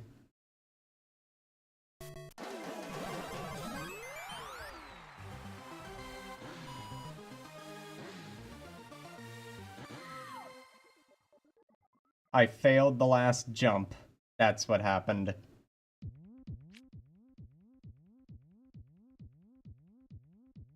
I made it all the way up to the final jump and failed.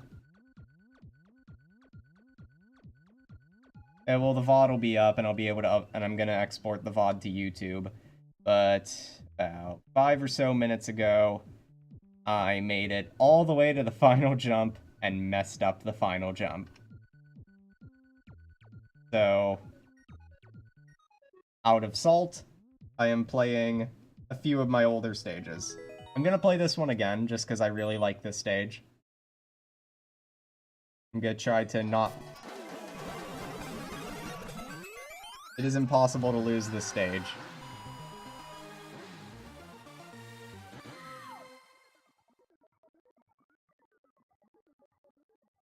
And I really like it. And then this was my first actual stage that I made.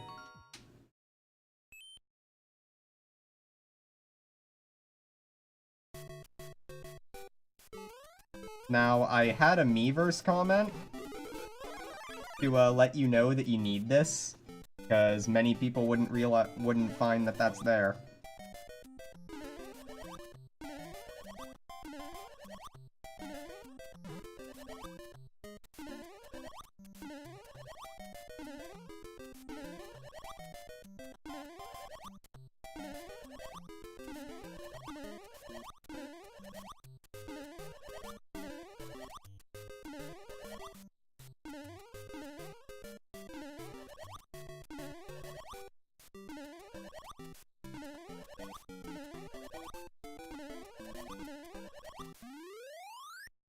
Yeah, this was the first stage I ever made. Like, as soon as I saw the weird mushroom was a thing, I was like, I have to make a stage that uses it. And then I thought, wait a minute, what if I put wings on all the blocks of World 1-1 and just got rid of the floor? Many people... I think it's possible to clear that without the weird mushroom, but it's like frame perfect. And then I also thought, well, what if I did something similar for World 1-2? What if I tried to remix World 1-2? And then I made this.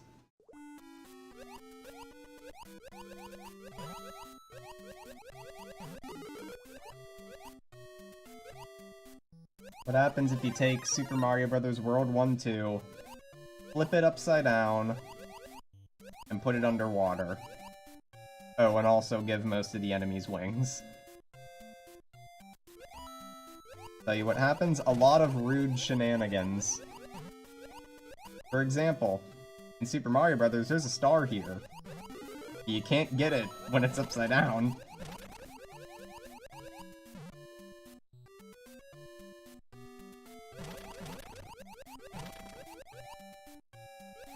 This part's a lot harder than it looks. This part's also pretty hard.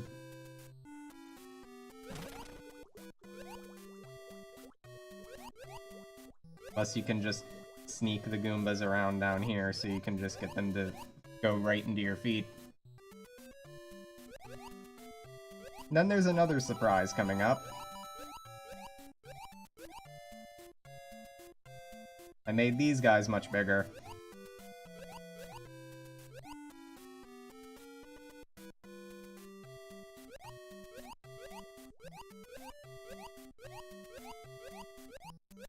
Couldn't make these work exactly the same, which was unfortunate. And also, you can swim into there, but if you're daring,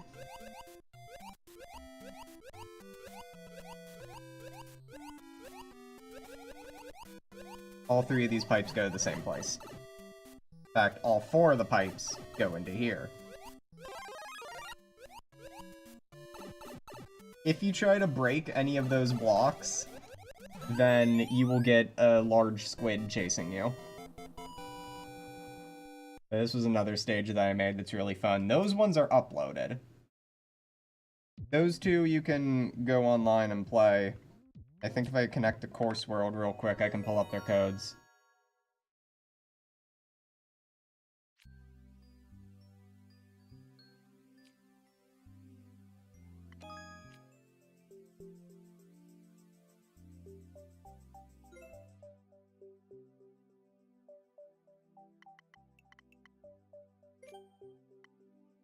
Where's the code? Is there a code?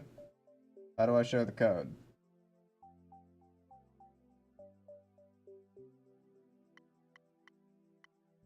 Oh, there it is, ID. There's the ID. It might be a little hard to see. Waiting for it to load on my phone so I can see how easy it is to see the level ID. There it is. Okay, it's pretty easy to see. Yeah, there's Upside Down, Underwater World 1-2. And then here's the Flight of World 1-1. This stage has the most amount of plays out of all of my stages. Which is a shame, because I really... Hey, didn't want to do that. It's a shame, because I really like all my other stages here. Like Bowser's Finale. It only has 1 clear.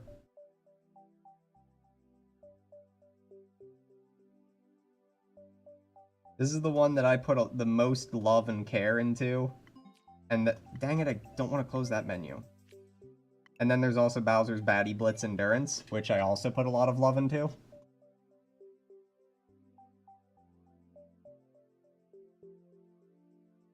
But yeah. Once I upload this final stage, I'll probably go through and play the rest of my stages.